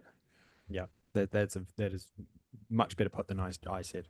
Yeah, I totally agree. It's like, yeah, I don't know. It is so different to what we've seen in the past. Like, the internet was insanely helpful. Was the internet perfect? No. No way. You know, no way. Um, and I don't know, I don't know, maybe everyone just has these preconceived notions of like what AI is and how it's been marketed. I don't know. I don't know. Like yeah, I just, I just don't search for perfection in a lot of things in my life. I just don't expect them. And then, Yeah. I just don't expect perfection in AI. I just use it for what it's good for. There was a study I saw that really made a huge impression on me, which is, I guess there's a program in Texas where they're giving school kids access to ChatGPT, I saw that. I saw that. Yeah. Yeah. and the test scores are just rocketing up. Really. And what they were saying is, and we all know that there's no, they're probably not giving them access to O1 Pro. Yeah. They're probably giving them, access to like, 4 turbo or something like that. Yep. And so it's not going to be perfect, but the thing about it is it's good enough. And the other thing it's really letting people do is, they said kids who are really hesitant to raise their hand in class and ask a question, because Mhm. they think it's a stupid question, people are gonna, are gonna give them a hard time. They Mm. will ask AI stuff they would never ask in class. And I Yeah. think we've all been there about, thinking that everybody else in the room knows more about something than we do. And if we say, wait, that doesn't make any sense. Like, can you explain Yeah. that? Yeah. It's like you often don't want to do that. And that AI kind of gives you the ability to ask all the dumb questions you want to ask, and you know uninhibited. And there's tremendous power in that. And I think, seeing the way kids are improving, and the fact that, going back to that Procter and Gamble study, that people working with AI, individuals, start performing as well as teams. It's kind of like, kids working with it seem to be performing as well as those with private tutors. And that's amazing. 100%. I mean, I've got four kids, right? Ages between 2 and 8 now. And I tell everyone I meet, like, I'm some people will say, "Oh, schools change forever." Um, like AI is going to take over schooling. Like, I don't believe that at all. I feel like school is still vitally important, but I would be more than happy for my kids to learn mainly from AI than from a teacher. Like, I honestly would, even today. Just think about you. You don't know the level of a teacher. You don't know how are they teaching towards your own kids' style of learning. AI can adjust in real time based on the feedback that it's getting from the child. I mean, I think this is the biggest unlock for learning I've ever seen in my life. I mean, it is. There's just no doubt about it. I mean, we know from our own personal experiences, but just like amplify that to all children, right? Like there really will be no excuse. Well, certainly in my house, there'll be no excuse for poor exam results. Because I will be like, okay, if you're not learning this thing, you should be asking AI all day and night so that you actually know it. I think I'm not going to be too dissimilar to a lot of parents out there would be my feeling right now. It actually, I don't have kids, but it gives me a lot of, where I lived in DC, it's part of DC is incredibly affluent. And, parents will send their kids to, $50,000 a year elementary schools, Yeah. and, private schools and private tutors, and, all this stuff. And you think, that it's widening the income gap in a really dramatic way. And I kind of see all of a sudden that people who don't have access to those kind of resources are now able to get something that maybe isn't as good, but it's going to be approximately as good as, a $200 an hour private tutor. I think, the free, ChatGPT is not probably far away from what, a $200 an hour tutor gets you. And the fact that that's now accessible to almost everybody, that's pretty awesome. 100%, 100%. Like to me, it is just the most positive thing to happen to learning I could ever imagine for my kids, right? I still see school as incredibly important for just interactions and Yeah. community and friends and sports, and I didn't see that going away at all. I just don't believe any of that chat. But I believe that I actually believe and wouldn't I'd even encourage it. I would be more than happy for my teacher of my kids to facilitate AI helping them learn. Like that is honestly how I feel, because I think AI is that beneficial and can be that much more customized to them, right? So much more customized. I mean, if my school that the kids go to don't do this, I'll just do it myself. I'll just whip up a AI avatar on a simple app, and I'll pre-program it with a prompt and say, hey, they need to learn this. Keep talking to them until they understand it. Like, you know, Manus AI could probably one shot that. Like Yeah. that's probably where it's going, you know. So, you know, I think like I'm just super positive about that. Super positive. And you know, I guess that goes back to that like other question you had earlier about, you know, a lot of people aren't seeing the value. Well, I know that the AI might not be perfect, right? Like it might get one single fact wrong or something, or it might hallucinate is the terminology. It might hallucinate about something. But I just think, okay, well, I'm pretty confident the teacher who is teaching them right now is not getting everything 100% correct. Like I am certain, absolutely certain that they are missing something. They're explaining something in a very average way. So, you know, I'm just not looking for perfection. I'm just not on the search for perfection, right? I hate that hallucination term. I hate it I know you do. I know you do. because, it's like if your kid's math teacher stands there and makes Yeah. a couple errors in the course, you don't say, wow, they were just up there hallucinating like crazy. Yeah. It's like they just made a mistake, Yeah.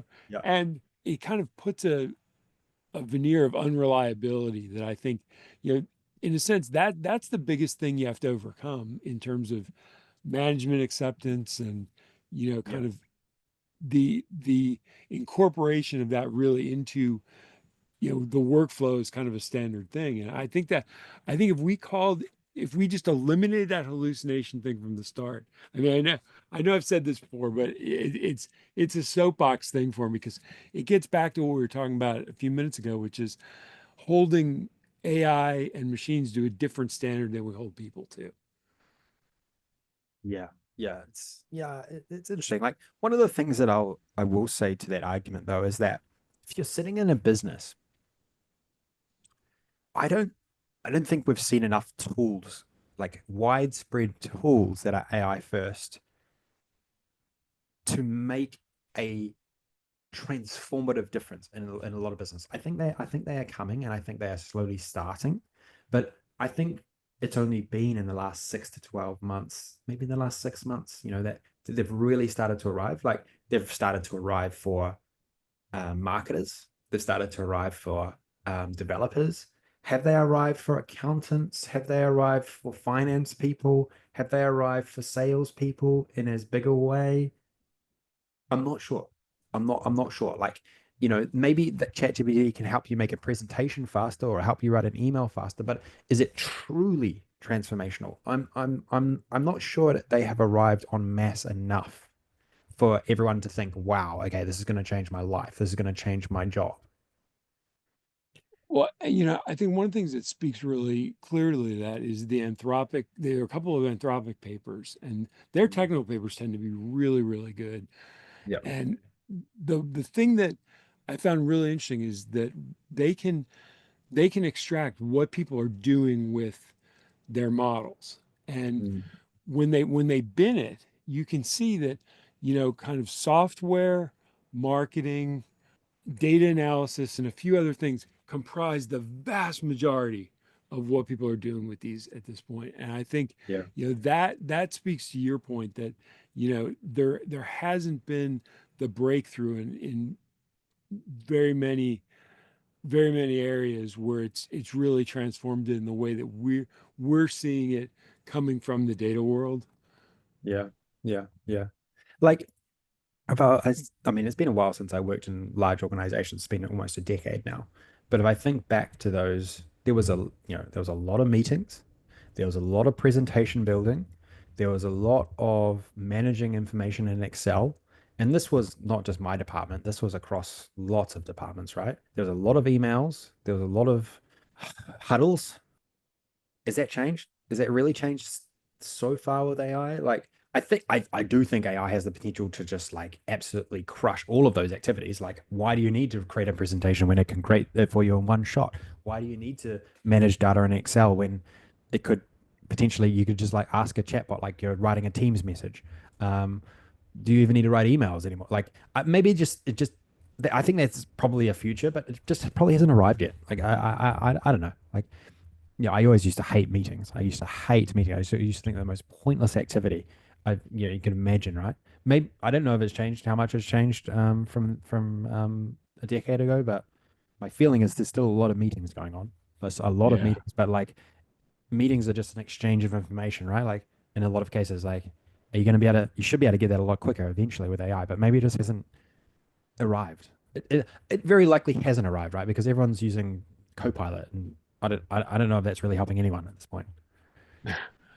you know I mean, it's been now 5 years since I've been in a big organization, and you know but I have a strong feeling that it hasn't changed much. I mean, I remember when I was in government, I would get well over 120 to 150 emails a day. Yeah, I totally. would Yeah, be usually double and triple booked in meetings most of the day. yeah. So my nights would often be doing my real work and going through my email.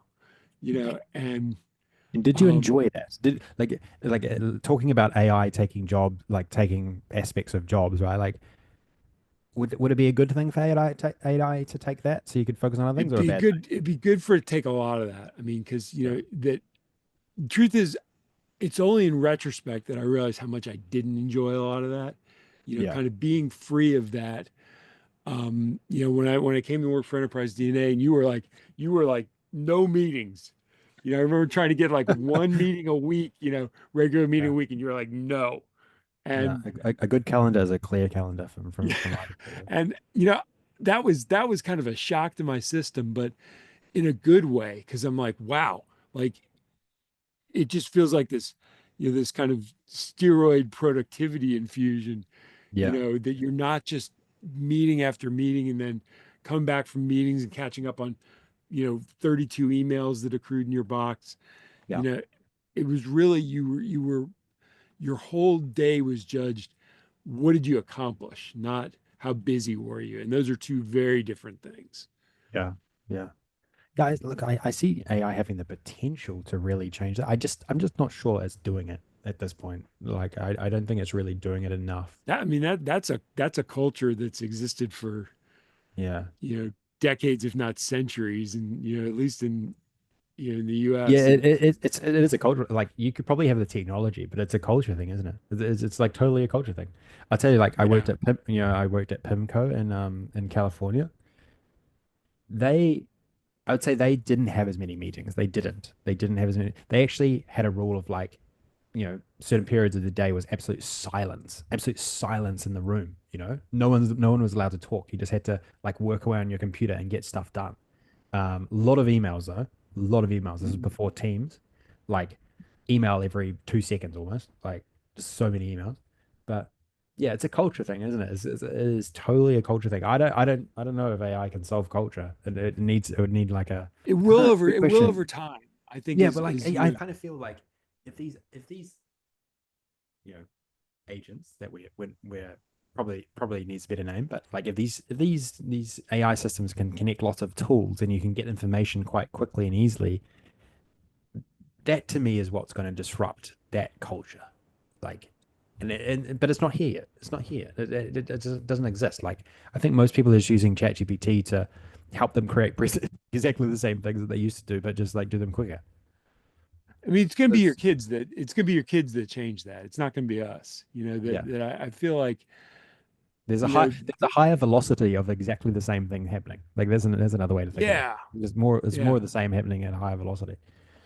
Just That culture took a long time to take root, and it's going to take a long time to pull the roots out. I think that's the mm. type of thing that only happens over generational change, not even though the technology would support it.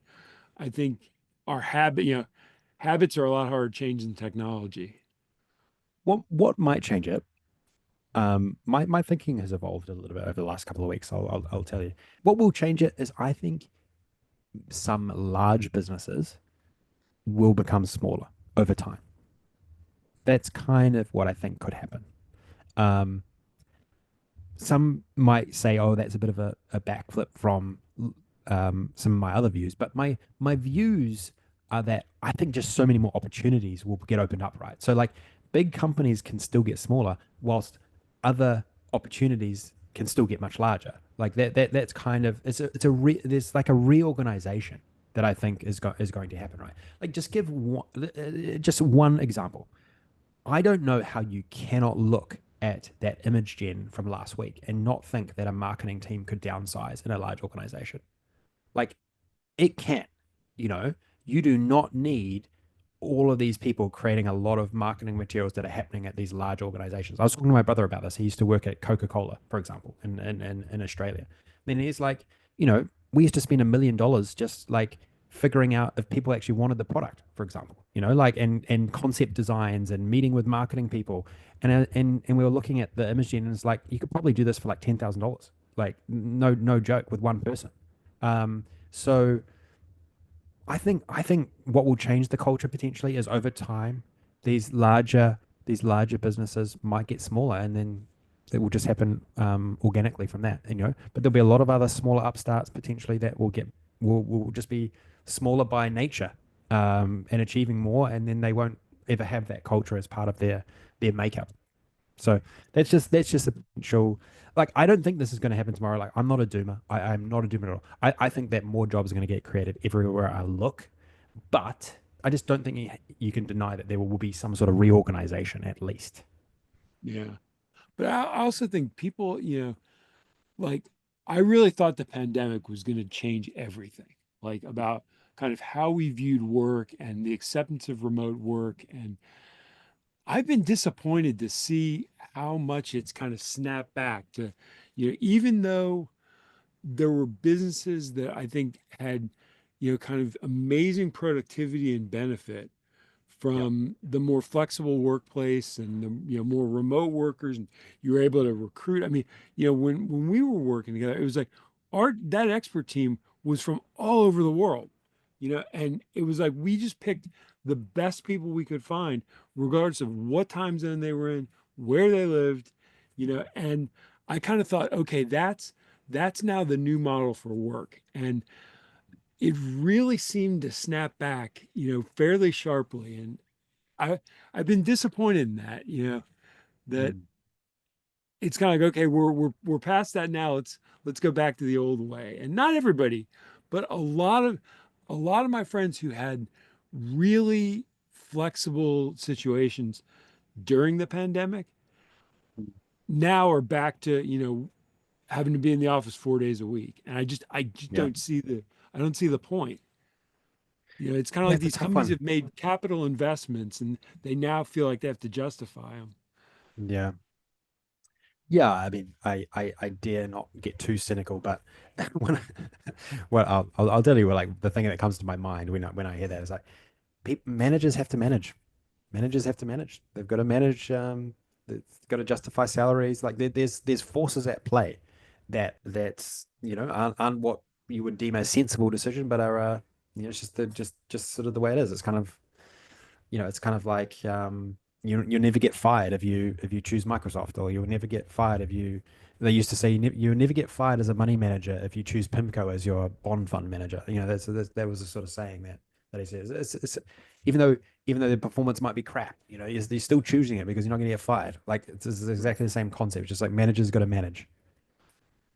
It's Yeah. how they justify getting paid so much. So anyway, that's an anecdote for you. Yeah, Um, I think there's something to that, that it's kind of like I think whenever you look at resistance, you got to say who's got a stake in things staying the same. yeah, it's so true. I mean, you can do things so differently now, and you'll be able to do those even more differently going forward. Um, but it's so hard to break culture. It's so hard to change the norm. It's just like it's so hard to change government, like the change government processes, right? It's just like inertia. It's very hard to stop in a lot of cases. I think AI has a real chance, but I don't know. Like, it's probably not going to be as big as you and I think, or as big as you and I would imagine. But look, at the end of the day, that's an opportunity rather than a concern, and that's how I look at it anyway. Like, if people don't want to accept it right now, well, like I'm going to be running as fast as I can for the next few years and make it good, make it a positive for me. That's what I think most people should be doing. Well, it kind of reminds me of that, the guy who was the head of the CEO of DEC, there's that famous quote where he's like, there is no reason why the average person needs to have a computer at home. Yeah, right. Yeah. And it's like, okay, like that guy is, like is kind of like in the Hall of Fame of, terrible quotes, Yeah, totally. for eternity. But, Yeah, I do feel like, it's really hard to, particularly when you're in a fairly narrow community and you're kind of looking at that and trying to extrapolate what what the world is going to be like. I feel like I have a pretty good ability to look and say, what is the data community going to look like? But yeah. beyond that, I just have no idea. Well, I actually, I'll counter that and I'll say that I actually think that you and I combined have quite good experience because we're really into tech, but we've also lived in real businesses. Like we've actually you've worked a lot in government. I've worked in some a bank, an investment firm, a consumer goods company before I before I started Enterprise DNA. So I actually think that we have quite a good take because I think the people that have the worst takes are the ones that live in Silicon Valley or in an AI company and they think, oh, all jobs are going to disappear. We need UBI tomorrow. Like these people have never worked in an organization their entire Yeah. lives, that a real business. They have no freaking idea how these businesses operate. And, they don't realize that tech isn't everything in these businesses, like tech Right. is just one small part of like a beverage company or like a consumer goods company. Like tech isn't everything. But a person in who's just a young person who's just worked in an AI or a tech company in their entire lives, they think that tech's everything. It's absolutely not. Um, so I think that we have a good perspective actually. I think we really can question some takes, but also we can be as excited as we are about this technology and what this means, but also have the perspective that it might not be as widespread or as Yeah. pervasive as some might say, or like the hype masters online would say.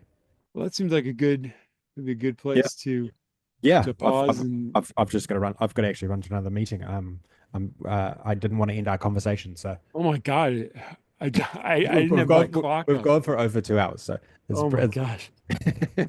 It Yeah, I feel like I still have things on my list we haven't even touched. yeah, But I know. this is really fun. This is really fun. I really enjoy it, and it's Yeah. nice to see other people enjoying it. And Just like I would say, just like vibing with AI sparks my creativity, so does this discussion. So does this discussion, like it's particularly the MCP one, like, just extrapolating that out a couple of years. Because the big thing at the moment, if you're looking for new opportunities, like I am, like every day, is that you want to try and get out ahead of something. You want to try and ride the next big thing. You want to ride the next big wave. And so like that MCP discussion is really good for me. Really good. Like it just gets me my sparks my creativity around what I should explore further. well, I love that post you had a few days ago, which is kind of spending your time with people who are excited about the same things you are. Totally, And yeah. I feel like it's kind of like that.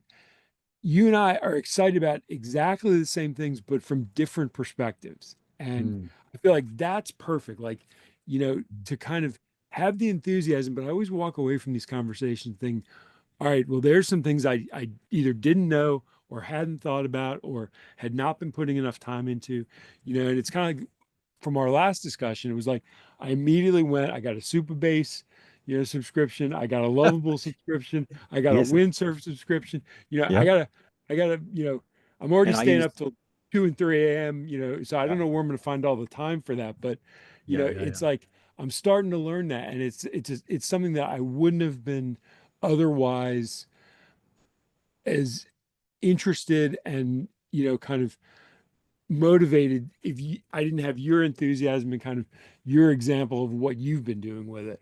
Yeah, an open router is another perfect example. Never would have used that, and you really got me into that last. And now I'm never going back. I'm never going to use any other way of connecting to these APIs. So yeah, totally agree. Totally agree. Until the Okay, next cool thing we haven't thought of comes along. totally. Oh, look, I'm sure there'll be more. We just got to be open. We've got to be open and adaptable and evolve ourselves constantly. Like I think that's one of the greatest skills right now. Adapting, Yeah. evolving. Such a crucial skill. Okay, Brian, let's round off. Hey, thanks a lot. Great to Thank chat, you, Sam. as always. Always a joy. Okay, talk to you soon. See ya.